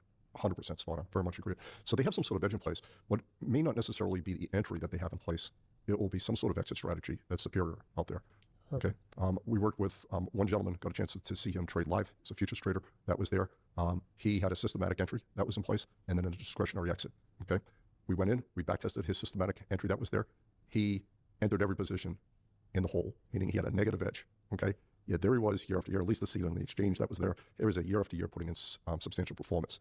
What was happening is he had his exit strategy, which was more discretionary, was superior. That was there. So that's where his edge was placed. He might have thought his edge was on the entry. If you quantified it, it wasn't. It was his exit. I find the tension between edge and psychology very curious, because prior, my beliefs with psychology is something that's overspoken about, and it's usually a scapegoat because you don't have an edge, but it's easy to blame your psychology. But as I've got older, I realized that a lot of it does tie back to psychology. The reason I say this is because I think I would have a hard time interacting with the markets like yourself, because I think I'm a little bit impatient in the sense of, if I've got this huge idea and I've tested it and I've put a lot of time and effort to generate this idea and then I place it, I want to kind of know if I'm right or wrong soon, as opposed to waiting months, even years, which kind of caters then for me to the instant feedback loop of day trading. But then the other side of it is discretionary on profit taking. So this, I mean, you can do both, and right? I That's the realized, thing. well, You don't have to do one or the other. You can have long-term positions and then day trade with other shit. What are the things that I'm targeting? And there can be many technical levels on a screen. You can have 10 lines on a chart and all of them have a reason. How do I decide? Well, then discretion. But discretion can just be something like fear and greed masking as a good idea, which then became the problem. So then I tried to make everything as systematic and data-driven as possible. What is your interaction with your own psychology and then fundamentals, technicals, and everything else for trade ideation? Yeah, I very much relate to you, because the majority of my career was spent as a mean reversion trader. Okay, and the sweet spot of mean reversion is that 3 to 5 day, 3 to 5 trading day window that's there. We've quantified it. We quantified it for decades. We've created, published a number of strategies. For as many as we publish, we probably have 5 to 10 more. For every one, there's 5 to 10 more that we haven't published for whatever reason that's there. So you get this instant feedback on a mean reversion basis. It's basically, it's there. This type of style of trading, where a power law trading, where you're waiting for things to play themselves out, and one never knows. It just doesn't happen overnight. Early on, it just if you're committed to it, which obviously I'm committed to it. You learn to live through these times where there's. I think it's like, do you even call that trading at that point? If you're holding a position for multiple years, it's not really a trade, right? I guess it depends on how you define it, but like, most would classify that as an investment at that point. Like, you have long-term capital gains, etc. Times that there's going to be periods of times that basically, maybe make a little, lose a little. That will be there. Just coming out of last quarter's earnings, it was amazing how many positions I was in on the wrong side of earnings. Okay, and even to the point that got so ridiculous, I actually texted my assistant, who doesn't know anything about trading. I told her, I said, I cannot believe how many times I've been on the wrong side. And the returns are good for the year. I'm really comfortable where they are, and they're on target of where my target is for what I'm hoping to achieve for the year. Yet it was earnings after earnings. I maybe told her this at about 3:30 in the afternoon, plus 30 minutes. I'm trading there. 4:01 comes, company comes out with earnings, boom, it just gets crushed again. And I said, consistent as hell. And it's like, you learn to play it out. It's basically, early on it's hard, but if you're doing it for a period of time and you believe in it, it gets easier and easier and easier. And it really is nice when it's right. All it takes is a few trades to basically play themselves out and to be able to do that. There's another part to that. When it's on, so I had this happen last year, one of the quarters, probably 65 to 70% of the positions I was in, wrong side of earnings, okay? The next quarter, probably 65 to 70% was on the right side of earnings. That's there. It tends to balance itself out. So it just, it's a belief in the methodology itself. Do you think it's more important to build? There's many ways to make $1 million. There's many ways to find an edge. So therefore, is it more important to find an edge or a style that's congruent with your personality, or is find something that makes sense theoretically, and then your psychology can be molded around it? The first, absolutely the first. Does that therefore imply that there is a bit of rigidity in what is your own temperament and psychology? And yes, you could put in frameworks and systems and meditations and whatever, but it's not usually going to be a needle mover. Yeah. The wiring, I've worked with a number of traders, along the way. A number of floor traders, both from the New York Stock Exchange and also from the CBOE or the Chicago exchanges, would hire me to mentor them, to teach them how to trade off the floor. Very much enjoyed, doing that for a number of years, and to see the success a number of them, went on to have. That was there, but they all had different temperaments. They all had their different things that they go through. There is no right or wrong temperament that's there. One needs to know themselves. For myself, it very much fit. Mean reversion trading very much fit for me in the 90s, in the 2000s. And even in the decade after, it became, as I started building out this framework that we're talking about over here, I became more and more comfortable with it. Okay, was able to basically take strategies that I had never published before and then bring it in, and then you just learn to get better and better and better at it. It doesn't matter how many years you've been doing something, especially with trading. I wake up every day, it's day one. I need to learn something new. I need to get better. And I don't need to get better for financial reasons. That's the way I'm wired. And with the markets always adapting, I think it's even more important that people are just constantly learning and learning and learning. And final part to that is studying things, for example, that were published 20 or 30 years ago, or learning things from floor brokers that basically were buying on the bid and selling on the offer, and it's still inherent being taught by the brokerage firms and being taught by others. I know they're well-meaning, but I don't believe someone's going to put in consistent, substantial returns year after year after year from strategies that have essentially been obsoleted or been arbed out. Mm-hmm. this is an important point. A lot of episodes we haven't published, and it's because I get this feeling of like you had your golden era, and now you're living off that with your public reputation. But then this also is curious to me because you do see certain principles that are timeless, certain technicals that people are still trading and believing in that were published decades ago. And now even it was a question I had later on, but we can bring it now, which is you have like a pendulum between efficient market and inefficient market, and as we approach efficiency, there's less or it's more effort to get alpha, and therefore people don't put the effort in, and that swings the pendulum the other way. And then there's a lot of alpha and X, Y, Z. But then as we move towards AGI, and as a lot of people are harnessing AI, alpha would become more opt out and harder to find. So I then do wonder what is the future of the markets, and especially these timeless technicals that everyone's trading. What happens then? Yeah, that's a good question. I don't, what was the quote I heard about this the other day, which is quite. It was like George Soros was talking on like the reflexive nature of the market. That's the best way to describe it, right? The market is like reflexive. Because a different input will change it, regardless of what that input is. So I don't think things will progress as the way you're describing. But at the end of the day, market's like a market, right? Things find value somewhere, and then they leave that value. We've got a couple of questions in there. So, take the first And part of the it's question how first. supply and demand we'll do works. this one step at a time. Yeah, we can start off with efficient and inefficient market as a pendulum. Is this an accurate way to view the market? So this is the advantage that retail or independent traders have here today that didn't exist before. What's happened is it's a very dynamic industry. The industry is constantly adapting, constantly bringing out new product sets there. When I started trading, I think options traded on a quarterly basis.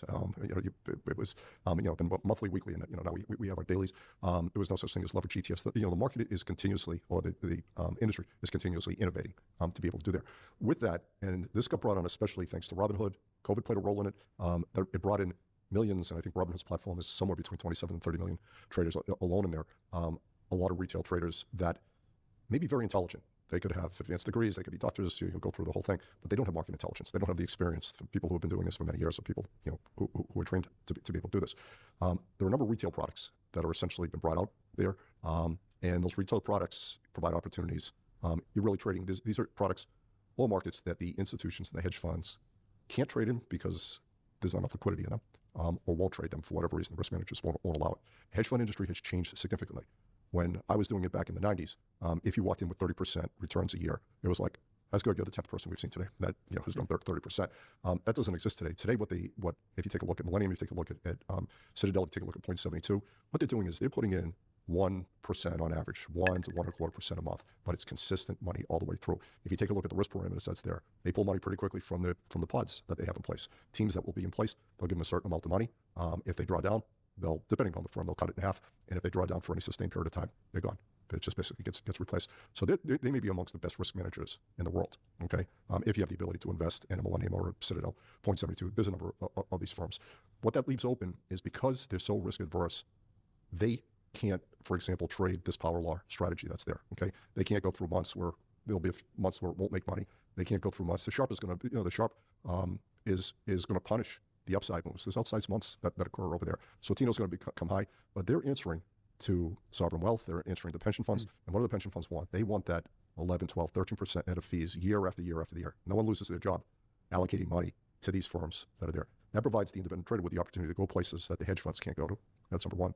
Number two, with all the many millions of newer traders that have come in, they don't have the same expertise and knowledge. This conversation that we're having right now, they wouldn't even begin to understand probably 2/3 of it. So they provide mispricing all over the place. You can see it in the option markets. There are a couple of Thursdays ago, there was volatility that was floating around out there. And you can see from the size, it's a retail orders that were there, 100% vol, selling for 500, okay? And I will not take that trade unless, if I get hit in this trade, will this mean that something else in the portfolio will flourish from it? But when you see things like that, of retail traders putting in orders at 500% vol when it should be priced at 100 vol, right? Maybe a simple example is that you have a piece of property, it's worth 100,000, and someone says to you, I'll give you $500 million for it, okay? You're probably gonna say, done, to be able to do that. So I could go through, there's an endless list of them. There's inefficient ETFs that are out there. AI can help people find those inefficient ETFs. There's ETFs we were talking about before that are built to go to zero. We published that back in 2009, 2010. VXX, UVXY, UVIX. Take a look at oil and natural gas that's there.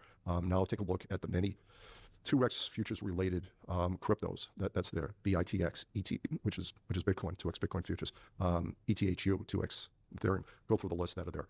They're structurally built to go to zero. They're rolling futures on a monthly basis. They're structurally inefficient. And really what you want to do, market makers are smart, they price that into the option price. Ideally, you want to have some sort of indicator that will be able to trigger, when can I be entering this? Where's it safe to enter this? And you just really want to be there. If you take a look at BITX, again, what's today, June 11th? Is that right? Today's June 11th, I believe. 10th. 10th? Is it 10th? 11th, sorry, you're correct, yes. So today's June 11th. If you take a look at the decline that BITX has had over the past couple of months, it's just been going down and down. Now, obviously, Bitcoin has been going down, but also they've got a structurally inefficient. You're getting this tailwind that they have to sell low and buy high month after month after month while it's in contango. The conclusion I'm getting from this is, let's say the institutions, for better or worse, are incentivized to be mediocre, just get the 10, 11, 12%, and you're not really rewarded for being or chasing alpha beyond this. Therefore, you leave pockets of inefficiency, and therefore the edge for a retail trader is actually in where you trade, not how you trade. Yeah, I don't know if I would classify them as being mediocre. One of the funds that we ran was a low volatility fund. It was built that way. I'll tell you, it was harder to do 7, 8, 9, 10% returns a year and make money most months, okay, and have a high Sharpe ratio. Let's say a Sharpe ratio of 2. Okay. I found it harder for doing that for many years versus what I'm doing now, which the returns are, knock on wood, at least up through today, significantly higher on an annual basis.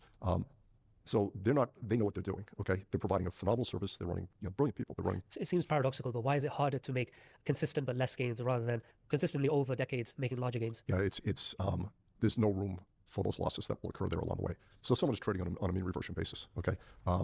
If you take a look at any of the books that I published, and many of those strategies, continue to hold out. They got to be done on a trade-by-trade basis. Some people have moved them into a portfolio, which is, no matter how many times I said in the books, these are not portfolios, these are individual trades. They still run on a historical basis, and now running 3 decades and even up to 4 decades, 75, 80, 85% correct in price that's there. What happens, though, to the 10, 15, 20% that are not right, okay? So you're not making a lot on the mean reversion trades, but you're making it often. There's a lot to be there. It's what happens when there's a sharp market sell-off. August 2011 is an example where mean reversion got hit pretty hard during that period of time. How do you protect from there? And maybe it's just tied into decades of experience. Maybe it's just tied into knowledge. Maybe it's tied into the fact that I have no one to answer to, just myself.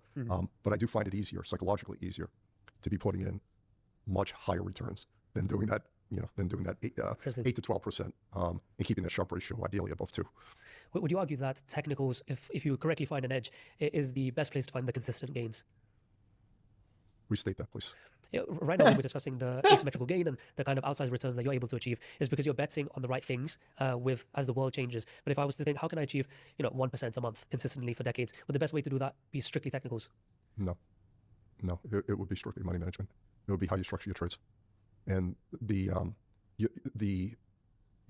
not many good books out there that basically talk about structuring trades. It's a boring topic. You put on CNBC all day, and no disrespect to the many guests that they have on CNBC. I know a handful of them, and I've actually worked with one of them for a number of years.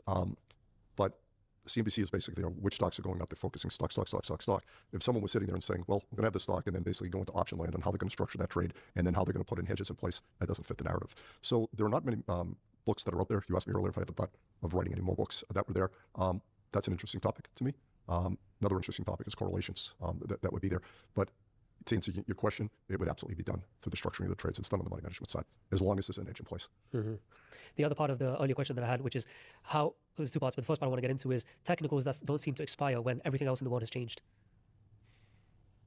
Tell me what you're thinking. I lean towards 2 things. One is that the self-filling thing that we mentioned earlier. Number 2 is from a retail lens, it seems like everything is about technicals. Maybe it's because just when we search online how to trade, these are the things that often come up. But when I look at the professionals that I've spoken to, technicals is often an afterthought. And even when I propose it to you, you're not focused on the entry. It's just, I got to get in somewhere at the right time. But plus or minus a bit is not going to make a difference on the net gains I'm going to make. So then there isn't time or effort or energy spent there. Plus the idea that everyone is following similar things just makes it a strong tide. Yeah. So you're basically stating that technicals may play the least important role in things? To a professional or institutional guy, yes, but it doesn't mean it's right or wrong. It just means they have the more significant capital that influences the market. But yes, I would say that. Yeah, I agree with that. And I've agreed with that since the 1990s. I didn't become a CMT, and I know the people at CMT, they're good people. That's there. There are a number of CMTs, they do a good job. For me, as I began the process, I registered, was going to become a CMT. And when they're putting patterns in place, okay, whether it's trend lines, head and shoulders, or all the things, that we all originally learned from when we first started, that's there. If I couldn't quantify it, I had issues with it, okay? Because it just, for me at that time, I needed quantification in place. I needed to see statistical evidence. And today this is much more common. In the 90s, it was basically looked down upon. That was there. People were doing this. The quants weren't known as quants. They were known as system vendors. Nothing worse to be called than a system vendor. But thanks to MIT, thanks to especially to Andy Lowe, Professor Andy Lowe, and he's done tremendous. The first generation of financial engineers, the first generation of quants were born out of MIT, and very much thanks to Andy. So for technicals, for me, RSI, for example, is a technical indicator. Okay, will be lumped under a technical indicator. But as we were talking about earlier, for me, it's a fear indicator. It basically is a measurement of fear in the marketplace, and then it can be quantified. That's what we did with Connor's RSI. Connor's RSI was the first, and it still may remain the only technical indicator that has quantified results behind that. And people, they can find it online. We made it free. We made it available, so they can download it. They can see the formula. They can go back and do the testing with it. Again, for me, it really does provide. With that said, I have friends who are quite successful, been doing it for decades, and they're chart readers. They read charts. They'll read something that's there, and have been able to stay in the game and done quite well for themselves for many years. So I'm not taking anything away from chart reading. It doesn't work for me, for myself. Reading between the lines here, I'm assessing that technicals for you is more a representation of human psychology, and therefore, as we trend towards more AI utility in the market, will that be eroded, or will that still remain ever present because it's still a human deploying an AI-generated idea? No. If you want to segue this into the AI, it might be helpful. But I'll leave it up to you if we want to segue this into the AI. I think it's important. Okay. Yes. Okay. So there's a few things with the AI, and as we were speaking before we got on the air. So I saw ChatGPT, as I mentioned, December 2022, and said, okay, this is going to change things. I used it as a knowledge base that was there. I don't program. I haven't had the need to program. My director of research was literally the senior developer of Excel in the 1990s. His name is Cesar Alvarez. He's brilliant. That was there. So I never had really a need. Been able to surround myself with good programmers, gentlemen that basically, the company that is handling our AI and building out the AI, and the gentleman who leads it for them is doing a phenomenal job. Okay, I don't need to get involved with that. I just see the end result and see, want to make sure that it's working. On the AI side, where people stand today is that most people don't understand that the output from the AI, number one, is going to be biased. I'll get to that second, okay? Number two, it's very much dependent upon the model that they're on, okay? And I'll use ChatGPT for an example. That's where most people start. It changed the UI, interesting, overnight. But up until now, there were 7 different levels of ChatGPT, okay? You had instant, that was there, and that was free to everybody, still is. You have the thinking models, and the thinking models was the 5 series, and that was a big advance that they had over there. That was a big breakthrough that they had. Within the thinking models, there's I think it's called, there's a fast thinking, then it defaults to a standard, then there's one that's extended, and then there's the highest level that's there. Then if you pay $200 a month, and I strongly suggest that anybody who's doing this for trading and taking this seriously, pay the $200 a month. Pay the best $200. Altman also announced earlier today they may lower the pricing, so we'll see if that plays itself out. But within there's 2 other levels. That's on the Pro version. So there's the highest level is Pro Extended. Okay, Pro Extended is usually going to take between 12 to up to 20 minutes to get an answer to be able to do that. What we published, I presented this a couple of weeks ago. I put that was there with a group that I work with, is that was able to show, and this is the AI basically showing it at what grade level. So for those who are not in the United States, in the United States the grade level is kindergarten through grade 1 through 12 is high school. Then university or college is another 4 years. Master's would be another 2 years. PhD would be 4 to 5 years. That's there. Okay. People who are using GPT Instant, which is the free version, are getting the equivalent on a trading question. I specifically kept this to trading. Okay. Are getting the answer, the equivalent of what an 8th or a 9th grader, okay, would be answering. It's there for the masses. There, it very much is there. Do you want to trade? Do you want to put your money at risk with an answer from an 8th grader? Right. You get into the thinking models. How do they quantify that? As you go up, it keeps moving up. It will move up. But even at the highest level of the thinking model, what it's doing is it's giving to as a first or a second year finance college student. That's there. Again, at the end of the day, do you really want to be, they have some knowledge, but do they have that type of knowledge that's there? You move it into the extended, okay, into the Pro version. And the highest level of the Pro is the extended version. What you're beginning to get is you're beginning to get answers at a PhD level, okay? So now think of where we are. Same question, ask the exact same question, depending upon which of the models, you're going to get an answer by an 8th grader, or you're going to get an answer by someone with a PhD, okay? That's the first part, okay? Where most people look at and use AI today, this will likely change, but where most people have been using it is they use it to ask questions. They use it as a chatbot. That's there. Ask a question, get an answer that's over there. What AI does better than giving answers, it's a better falsifier. And we as traders want truths. We want to get to absolute truths. That's there. Okay. A lot of the books that have been written out there, there's a lot of things that are basically discussed. There's a lot of things that have been outdated. There's a lot of things that have been argued out. We want to get to the truth. Simply putting in, ask that same question, and telling it to red team, R-E-D, just red team it, which is the most basic falsification, very, very basic falsification, immediately lifts the cognition to a much higher level. Everything jumps up a few grades that were there, okay? That's the beginning, and then just keep using it. You were mentioning the way you were using it before we got on the air in Claude. You're using multiple levels of falsification that's there. What that's doing is that's getting better and better answers, getting better and better truths. at the end of the day, even if it goes to AGI, this is where domain experience comes in.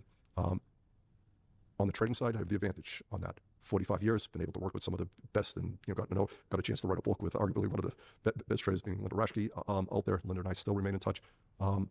That's my domain. I have domain knowledge. I can go back in my memory into things that I did in the 80s, 90s. I can piece things there together. That's an advantage I have on the trading side. If I came in from another, ask basically a question on something that I don't have domain knowledge, I'm going to get an answer that's likely going to be a 9th or a 10th grader, and I'm not going to know the difference. I have no domain experience. I encourage people, run with what you know, okay? And that really is, if you're going into trading, for example, trade if you don't come from a finance background.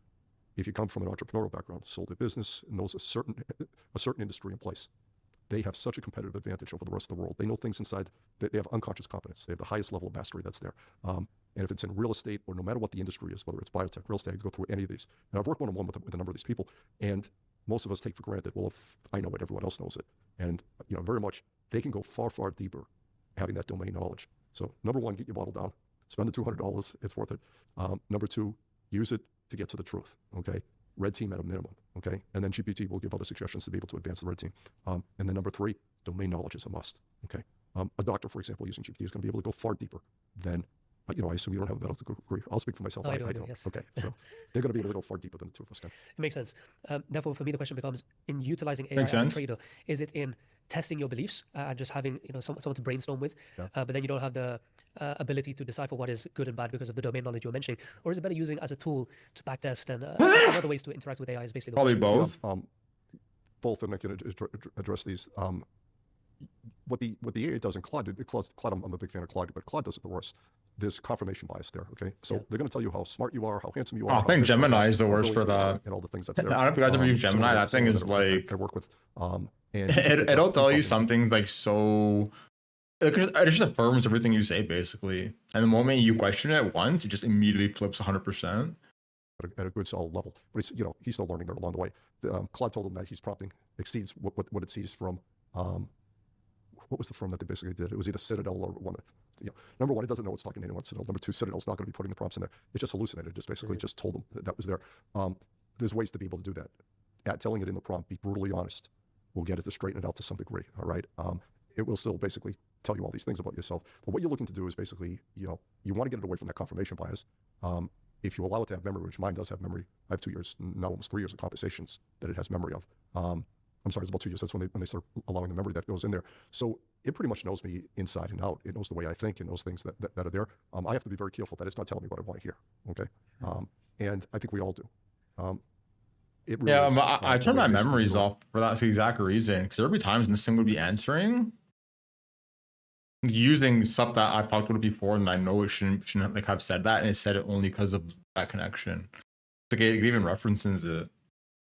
I always disable that now, if It's also possible. a phenomenal teaching tool that was there. All the holes that I had, fragmentation that I had in options knowledge, I was able to, within 3 months, pretty much move myself what I would consider to be on a professional level, an intermediate level trader, up to professional level knowledge. But I'm getting feedback continuously because I'm going into the marketplace, seeing how it played out, put it back in the AI. So these are all ways that it could be there. AGI will never be able to, at least in my opinion, will never be able to take the domain authority and knowledge of anything that I haven't published, for example, or that hasn't been published out there. It only has things that have been published.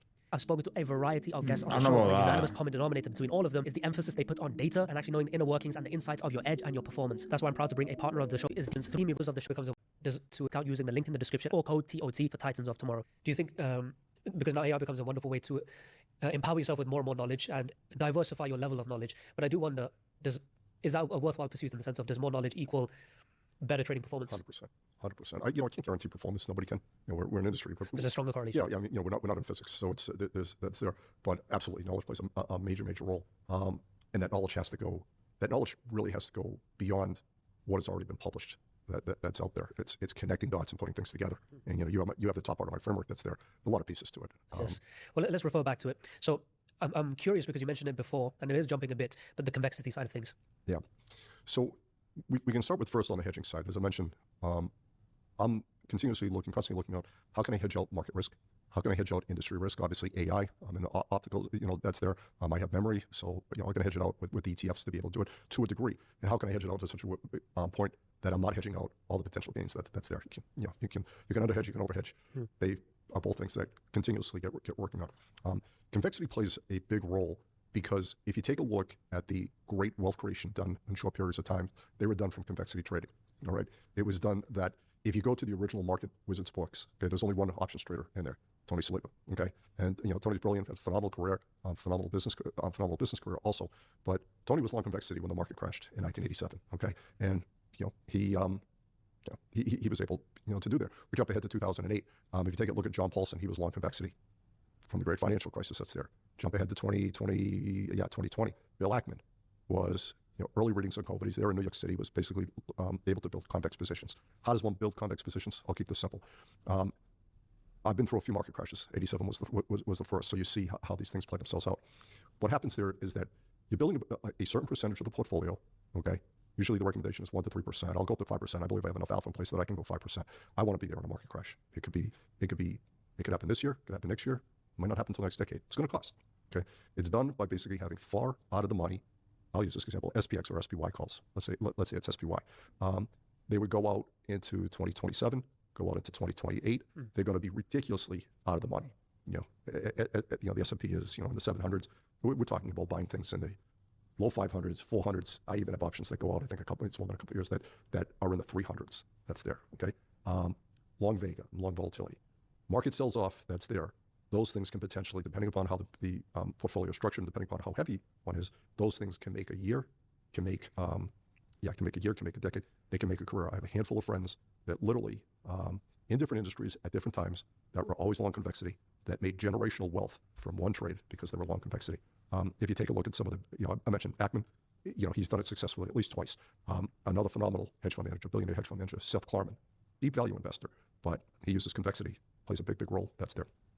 The other thing that happens is if there's a substantial sell-off, S&P, SPYs go from the 7s down to the 400, the buy volatility is going to be spiked through the roof. Okay, those options are going to have gone up likely many times what you pay for it. It could be 50 or 100 times what you pay for that.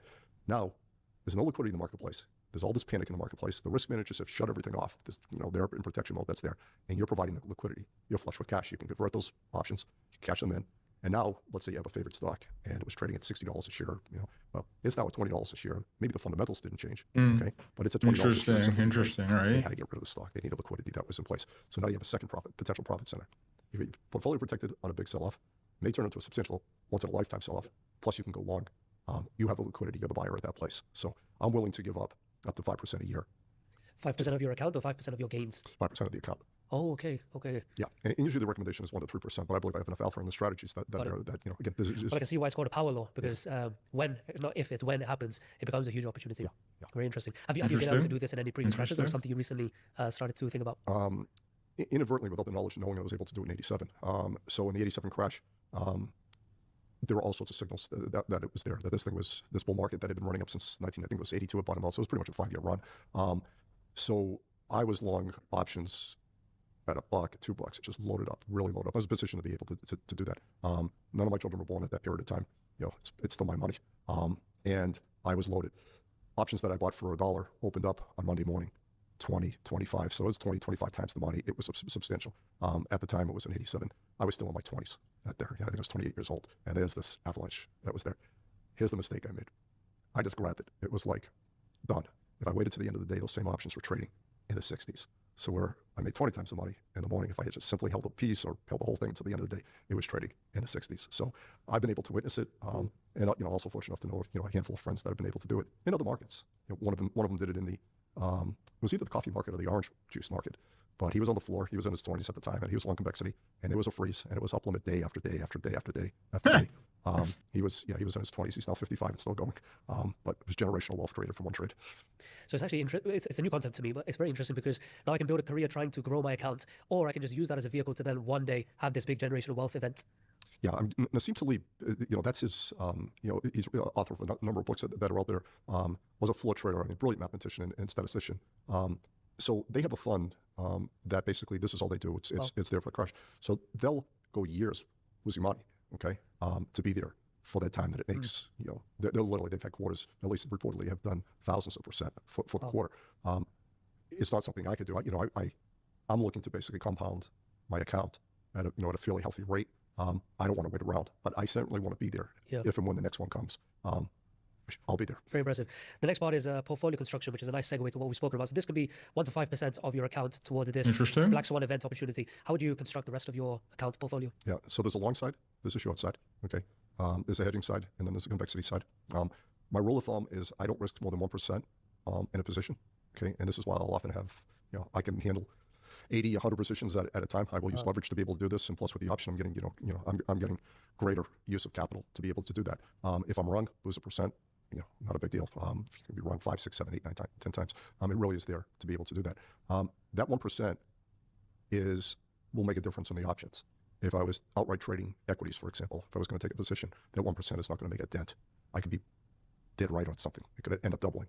If it doubles, I made 1%. It isn't there. So, risk management and position sizing there, it's an individual choice to be able to do this. My children are now all grown up. They're doing well. And but while they were growing up, my responsibilities were different. I need to make sure they're private schools. Need some more water. God damn. God damn.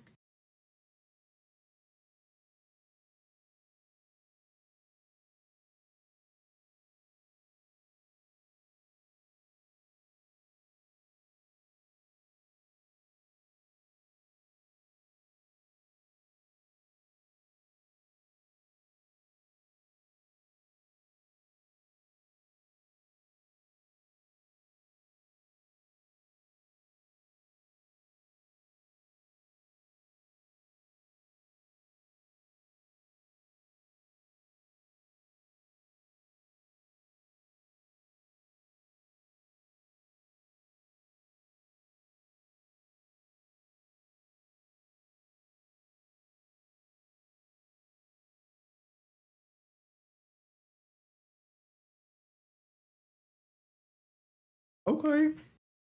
Been watching this out of the corner of my eye. We swept the low, right? Came right to the golden pocket. We're just watching to see if we reclaim this zone or not.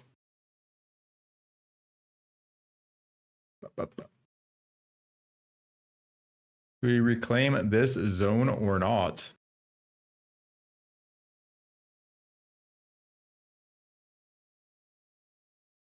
The good areas that was there. And I really needed to make sure that I wasn't putting capital at extreme type of risk. Everyone knows what's, the question they need to ask is what is best for them at that given period of time. Yeah. And then, where is the net worth? How is it sprinkled around? It could be in businesses, it could be in real estate, it could be there. There's no one rule of thumb. For me, it's 1% per position max. Because you're not using a stop loss, so you're just sizing for zero? I'm sizing for zero. I go into every trade assuming I'm going to lose 100%. Got it. Yeah. I'm never disappointed. Fair enough. This is actually a nice point you mentioned, which is diversification outside of the markets because previously when you were in employment, you had a salary, then I guess that acts as a nice cushion. But now when it's your money and not a fixed salary tied to your profession, does that add a burden or does that make it more difficult? Or do you now use cash flow in terms of property as the replacement? Yeah, so up until 94, I started in the industry in 81, and up until 94 when I went off on my own, right place at the right time. We were well compensated, and DLJ especially compensated us quite well. I enjoy business. As much as I enjoy trading, and I love trading, I also very much enjoy business. I enjoy business models. So along the way, I have built multiple businesses that's there. They can go through different stages there. And some of that will play a role depending upon if the businesses were funded or if I self-funded them, depending upon, where the liquidity, if there was an exit event. Others have just been unwound. We let them basically unwound. There's 2 of them that still pay royalties from things that we did many, many years ago. But at the end of the day, I view my primary source of revenue coming from trading. But again, it really goes into everyone's psychology, the thought process of it. How important is it to the family? Whether there's some sort of maybe family money in the background. In my case, my parents were working people. And Curious what drives you at this stage in your career where you were considering your children's, your responsibility towards them. Now you don't have the same weight on your shoulder. But then I wonder if you are still driven by money because you've also authored a lot. And therefore it seems like you want to be contributing to the industry. And it seems very pensive through this conversation. So I do wonder what drives you at this stage in your life. The game is always there. Play to win. Okay, it's there. It's the game, boy. A bit of it is that if I'm going to take something up, I'm going to basically try to go as far as possible. I'm not good with hobbies. I tend to try to look to see if there's competition with those hobbies. So that play to win is just basically built in. I did get a little bit bored there along the way. 2018, 2019. So at that point, I had turned 60. I don't really count age. My family tends to live a long time. My father's still going. He's 92. Oh wow. Self-sufficient. Wow. And and his line goes they go into the hundreds in some cases. So I don't really view it as that. I view it to be I need to be intellectually stimulated. I need to be intellectually challenged. I need to be around people that basically are smart people that are there. And what I ended up finding is that I was growing somewhat bored, which I had before from the marketplace. So we ended up starting another company completely unrelated. It was more just the basic model framework and a model that I had put together. And ended up putting together a good team, ended up doing quite well. And that was interesting. And as that was beginning to unwind on that, I had the option to basically expand it out or I can unwind it. As that was beginning to unwind, that's when AI came along. And that was game on. And honestly, we're now in 2026. I have never been more excited about the future than I am today. It's just the opportunities today. I've never seen them so great. What is the moment in your career you're most proud of? True.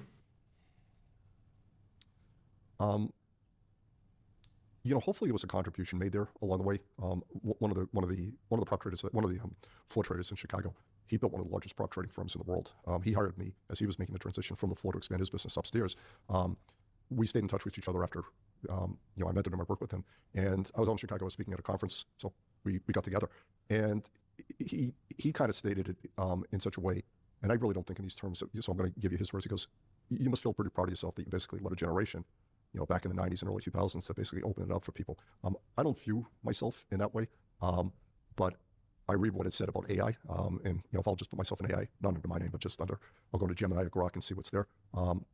Probably overstates it, but it's if I played some role in influencing people and helping them, to get there, and maybe just guiding them. Right now it's more like, what doesn't work? What are things that are not there? There's no alpha in CNBC, and again, no disrespect to CNBC, but as you can see, putting together a framework and having systems in place and being long and short and having there is a far better way, in my opinion, to be managing money than just trying to pick a stock that's going to go up. Yeah. I mean, even joining us on the podcast today, I think is an extension of this to impact hopefully a lot of people that are watching. I want to move on to the last part of your framework, which is trade construction and management. So we've spoken about a lot of these things sprinkled throughout, but one of them that you've written is profit taking. So it seems like you're not a fan of it, but it's in your framework. So can you elaborate on how you would delicately do it? Yeah. Depending upon which of the strategies, so let's keep it consistent here. We've been talking about log thematics that's there. Number one, I'll state this again because it can't be stated enough.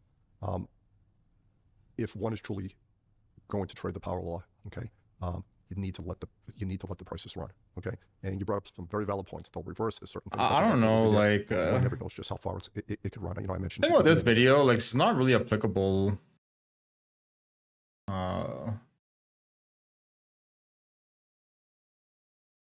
Potentially generate income trading, like just think about how long these trades need to be playing out, and you need the money beforehand to be like putting the hedges down. Like this guy's like speaking from like a position of having like a lot of capital, capital available to play with. Not raising that situation.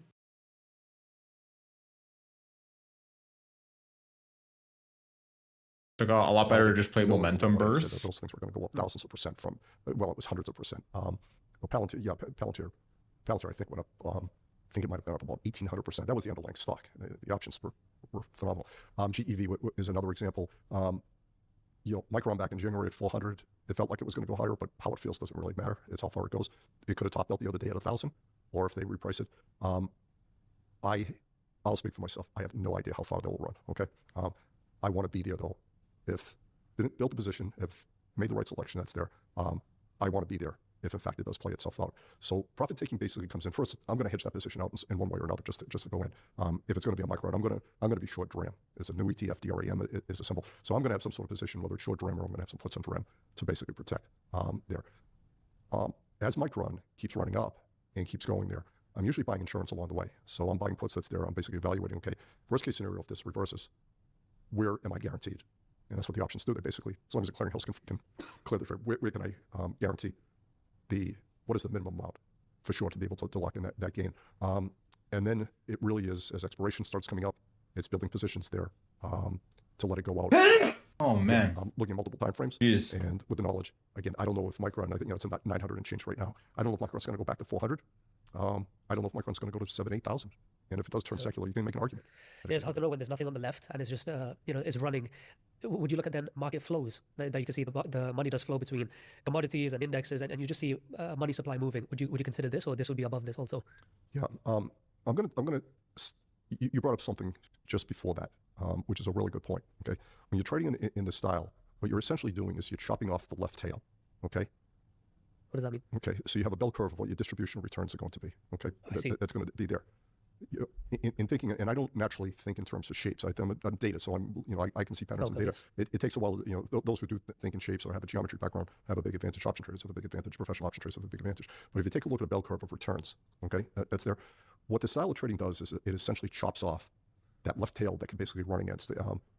I'll never be naked short something that could theoretically run to the upside consistently. So what I'm constantly doing is I've chopped off the left tail. At least I believe I've chopped off the left tail. Okay. Through the hedging with options. To the hedging, for the options, to predetermine the risk. And what I'm doing is I'm letting the right tail go as far as it could go. Okay. Okay. Does that make sense? Now I can actually visualizing it like this. Okay. Okay. So essentially, you're shifting the bell curve to the right whilst cutting the left, therefore having the odds skewed in your favor, which comes back to a power law, basically. Exactly. Okay. Okay, looking through the rest of it, the last one is adjustments that piques my curiosity. What do you mean by adjustments? I guess once you're in the position and it's running in your way. I don't know. Or is it back I to- wasn't shifting it. All he's saying is like,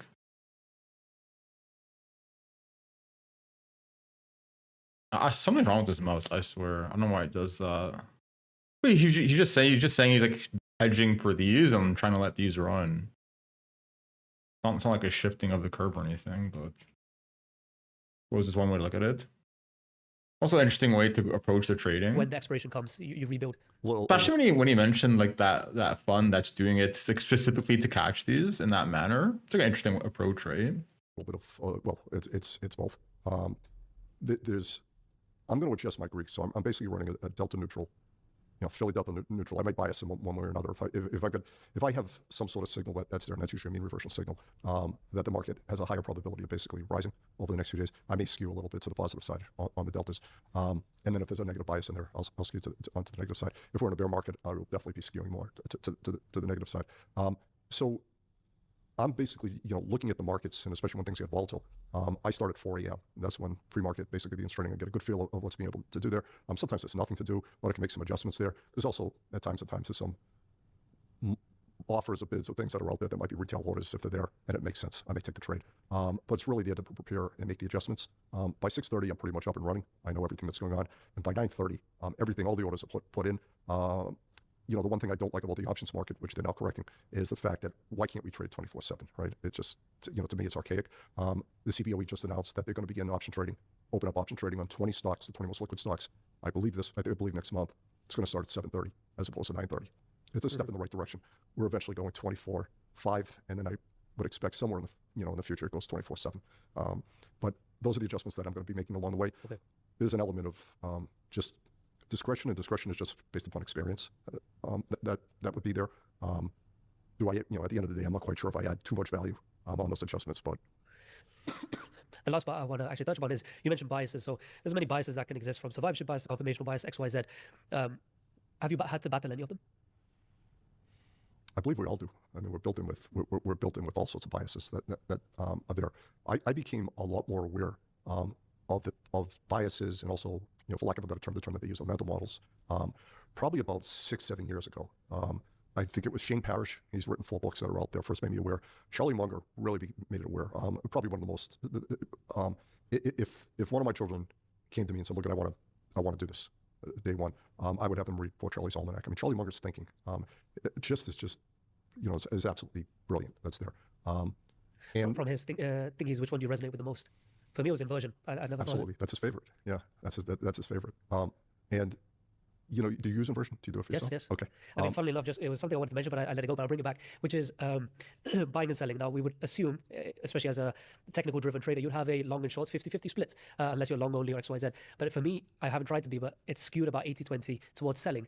And for no other reason than it's just in my head. And when I invert my chart, literally, if I'm looking for a buy position and it doesn't look good to me, I will invert it and now a sell position, and it just all of a sudden just looks better to me. So I use it in the literal sense and also in this sense as well. Excellent. Do you feel you can get better and better? Well, I don't know if I'm leaning into my bias and making it worse by encouraging it, but I'm using it in this way, and it has definitely helped. Yeah. Have you worked with AI on it?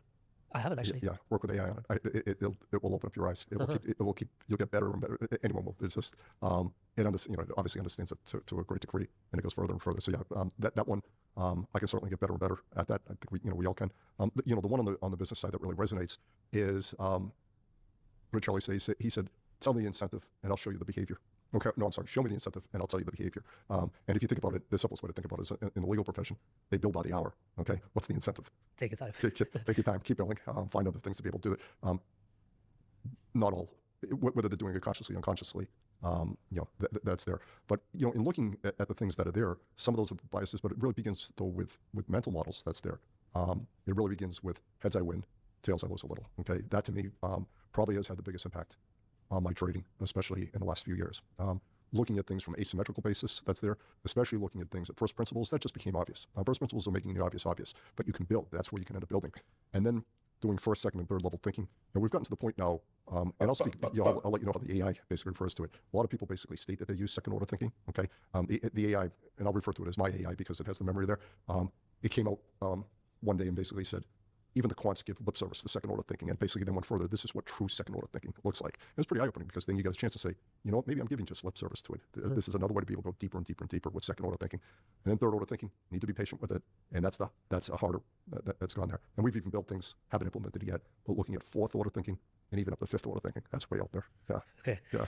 Well, I feel like I already know what the answer could be, but I want to ask it anyway, which is, we've got power laws, we've got the using AI, and we've spoken about a lot of cool topics, but what would be something maybe unrelated to what we've already spoken about, but something that you want somebody that's watching, that's probably in the first 2 to 5 years of their trading career, often in the late 20s, early 30s, what advice would you want to give them about their trading? Risk management. With the people that I've known for decades and who have succeeded for decades, they were risk managers first. I think Josh Lager's done a great job, especially his first Market Wizards books that were there. And I've gotten an opportunity to know a number of the people in those 2 books, or have worked with them in one way or another. They couldn't be as different. Their personalities are different. Their upbringings were different. The style of trading was different. I was there. They were phenomenal risk managers, and they usually positioned themselves in such a way that the returns were asymmetric. That they understood how to basically build those positions. The other thing, and this is true just with anything in life, it is dig in. It really is. It's not going to be, it's not going to be making money every single month. That's there. I think the industry, did a really good job of trying to put those people out of business. We're saying, retire from your job, quit your job, make your living from trading. It's a lot harder than that. This is an acquired skill. None of us were born to basically do this. And I didn't wake up one day with this knowledge. This just keeps building and building and building. And, hopefully you and I will be together, let's say a year from now or 2 years from now. You'll be smarter. I'll be smarter. We'll just keep getting better and better and better. Just stick with it. AI will, using the right way to use AI, tremendous amount of that knowledge is in there. And things that would have taken me, when I was talking about on the option side, would have taken me years to be able to do, I was able to condense it in a few months. So that's a power law in itself. Yes. Larry, thank you very much for your time. This was an awesome episode. It is very useful, right? Boom. Yeah, it is very useful. That was really good. In that interview, in and of itself, I thought it was interesting when he was talking about like those mispriced, like those more low key mispriced ETFs. And have ever gone looking too much into that. That was interesting though. What else was he talking about?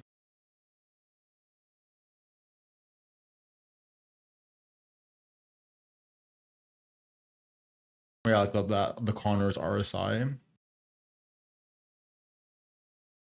Also interesting the fact that he's willing to like sacrifice some of his portfolio every year for that one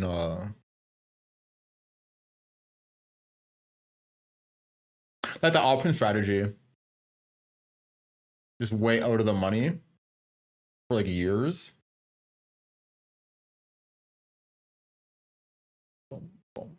Interesting.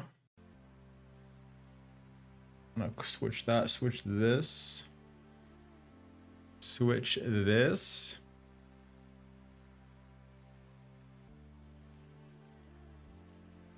Don't need this.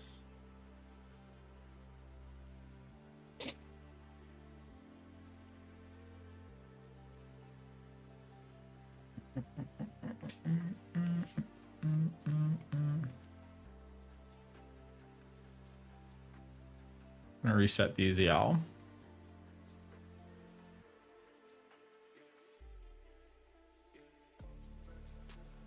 Things looking a little weak on the lower time frame is what we'll see.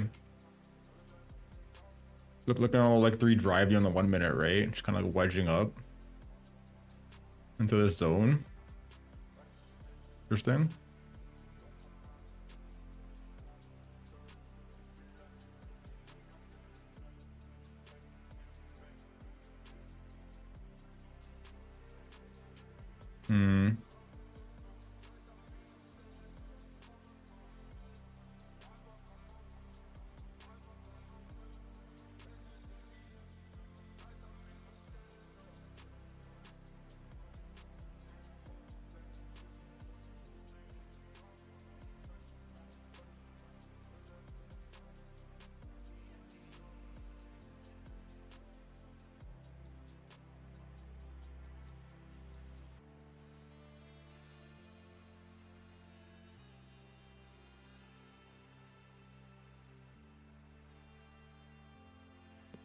Boom, boom.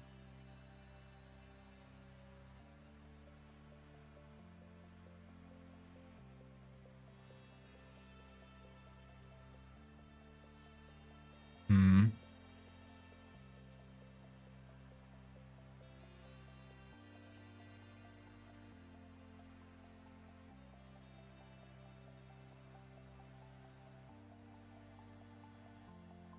Do we add to the shorts? Do we add to the shorts? Or not? Or not? Or not? Or fucking nah.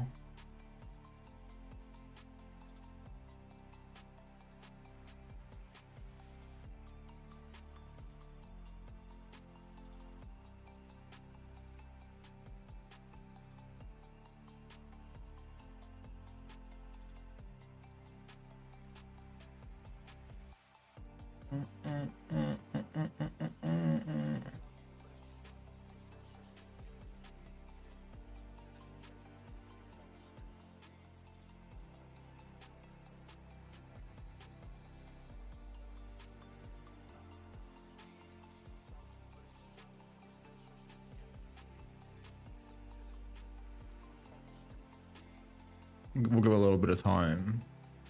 Like no rush either. I don't want to add to it though, right? It's not looking particularly hot right now.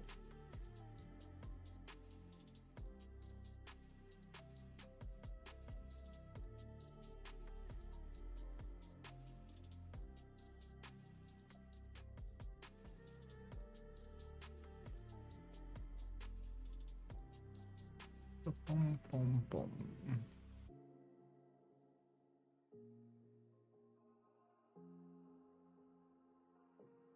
Maybe we'll just kind of leave it, right? Same kind of logic. Yeah, I'm not gonna be able to look at this for like probably like half of tomorrow. We don't want to be babysitting this too much.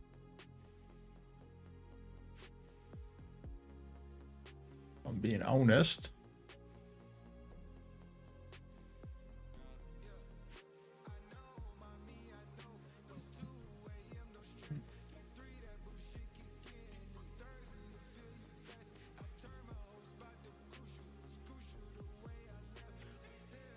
Is it? It's 11:20. God damn, 11:20.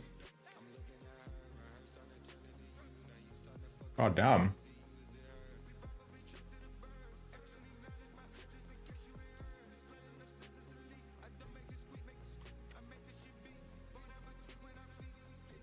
Did not realize it was so late. Holy shit. That was a pretty long video, huh?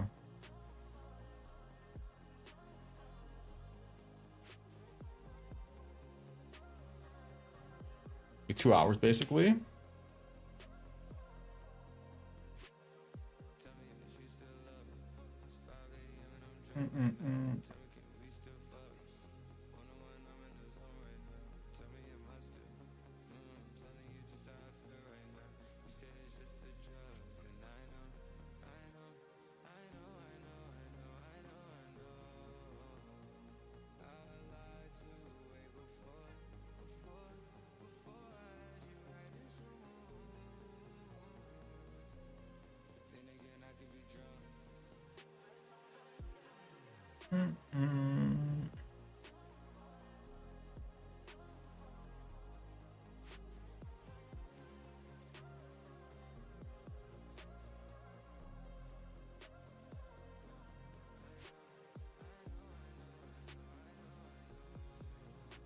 We gotta do a juice box here pretty soon, yeah.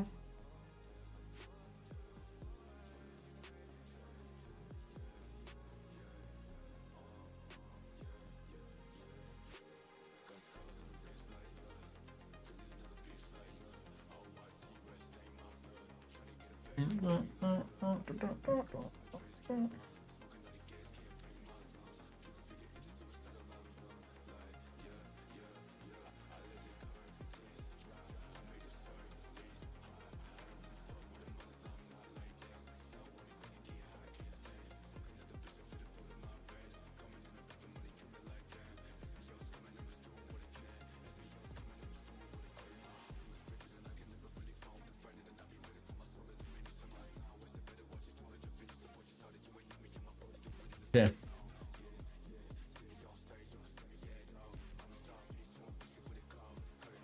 Only this, right?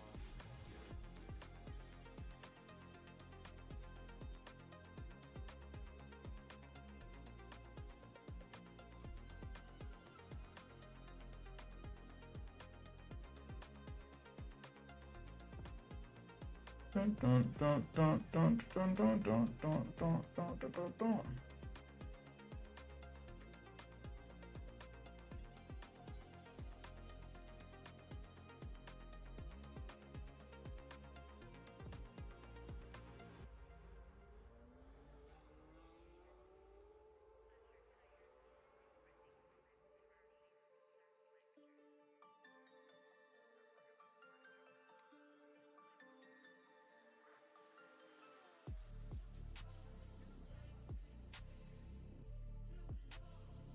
I mean, in terms of this juice box, I'm just making sure all my shit's Gucci for tonight. Dun, dun, dun, dun. I'm a little distracted currently.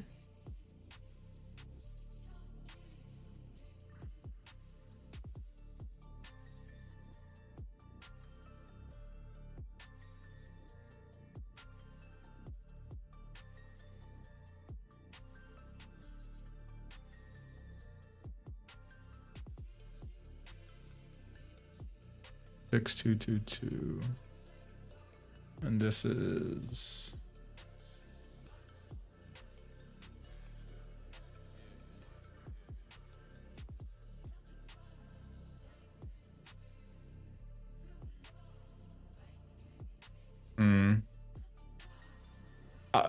I would be very suspicious. Okay, one or two things needs to happen down here.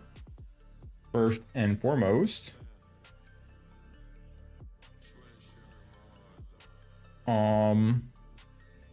there's like one cluster left, like right here.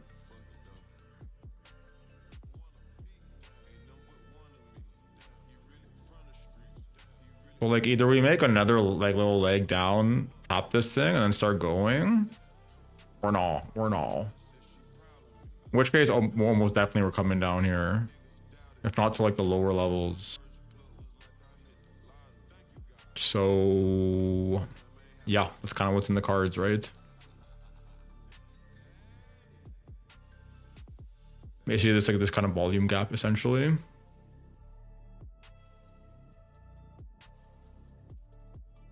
And on the higher time frame, 597. I think we've talked about all the other levels at this point on the previous streams, so we don't need to cover those. Thing is, like, these are not like the ideal entries, right, for the long. Kind of same thing we've been saying for the last few days. You're kind of late to the move, and we're potentially rolling over, which is looking somewhat sus. Like, losing a lot of momentum coming up here. Now we're putting like lower highs, lower lows.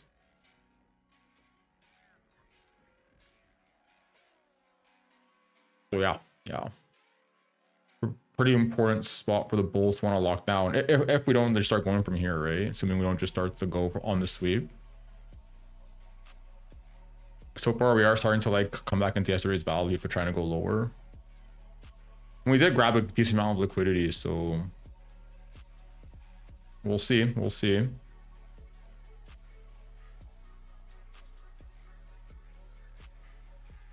So we'll kind of just start this off with the higher time frame plans we've already discussed. The lower time frame,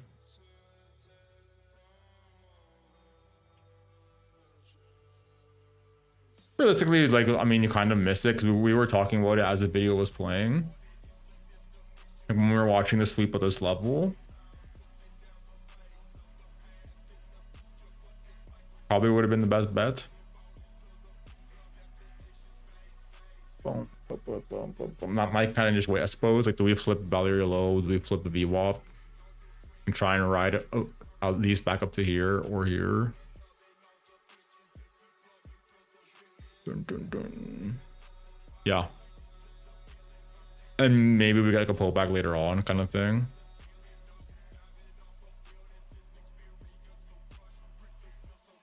So unfortunately missed the ideal entries on that, but we'll kind of just leave the rest. Flipping with the PD. Only problem with that, it's a little sus, right? Because there's a world where you start like tightening up. If you like wait for like one of these levels to get flipped and get in, it might just like roll right back on you. But definitely like break even pretty quick. Or like shade as soon as possible so you can move your stop. But yeah. You're kind of trying to weasel in your way into the move at this point. What is what it is. It is what it is. Dun, dun, dun, dun, dun, dun. Further shores.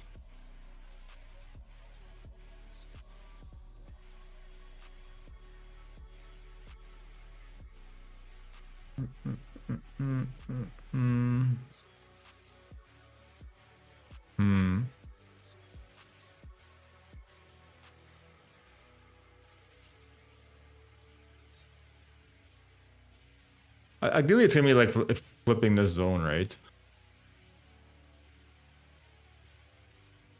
Like, yes, you can take like a bearish retest of like this stuff, but like at that point, you're kind of looking a little risky, right? Just sweeps everything and goes, and finally finishes the move up here. So like this 886, the yellow line yesterday was like definitely the safest, least riskiest bet to be taking. Now it's like pretty suspicious.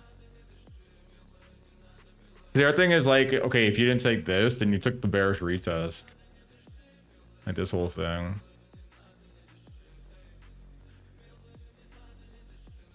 I would have got filled right to golden pocket. It's been lower ever since.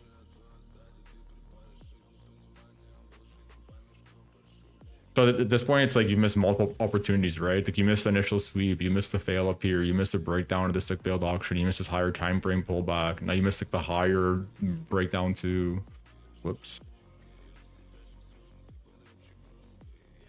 So yeah.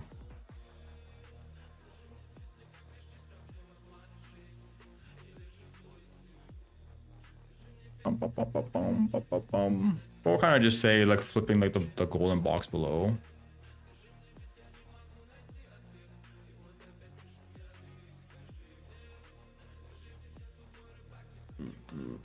And the higher time frame stuff, most importantly, right? That's like where the real juice is gonna be at. Higher time frame plans we've already discussed. Is there anything else? I think there's tons of other things we've covered in the other juice boxes previously, so don't need to repeat those again. Just kind of go back and watch those.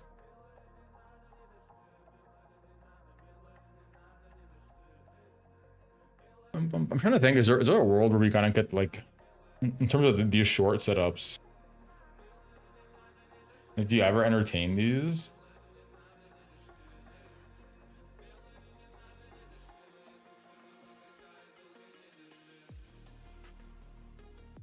Risky, because it really depends what's happening here too, right?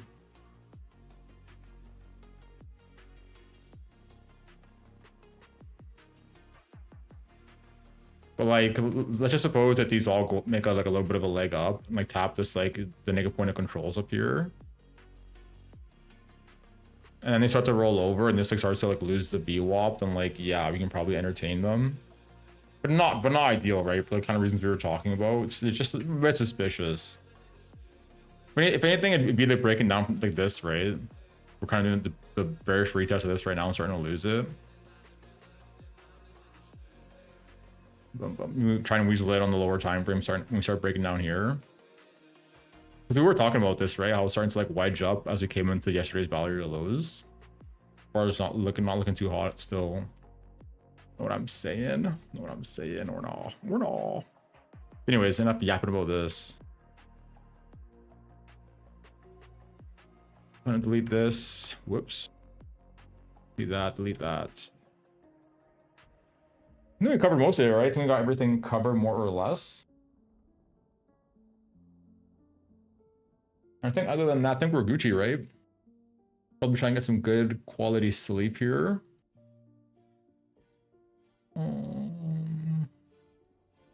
And I guess in terms of the streaming, we'll see. We shall definitely see. Because if I stream tomorrow, which is not even like guaranteed, it'd be during the day at some point. I'm not gonna be here at night. Like maybe I'm thinking like something like noon to 2 p.m. maybe, something along those lines. But like I don't even know if I'm gonna be doing it, to be honest. I gotta do shit before I leave here. And yeah, I won't be streaming for a while until the 17th of July, I think. Maybe not the 17th day exactly, but the 18th. That'd be the latest, because I have to be back by then, so I might be back before that. And then from there, I think we'll be here for like a week or two, to be determined. I haven't like planned out that far ahead, but I'm not gonna be here the whole summer. Almost certainly that will not be the case. I just got too much shit going on in Toronto, especially in August. So we'll take it from there. Either way, we'll kind of be in the Discord again as per usual.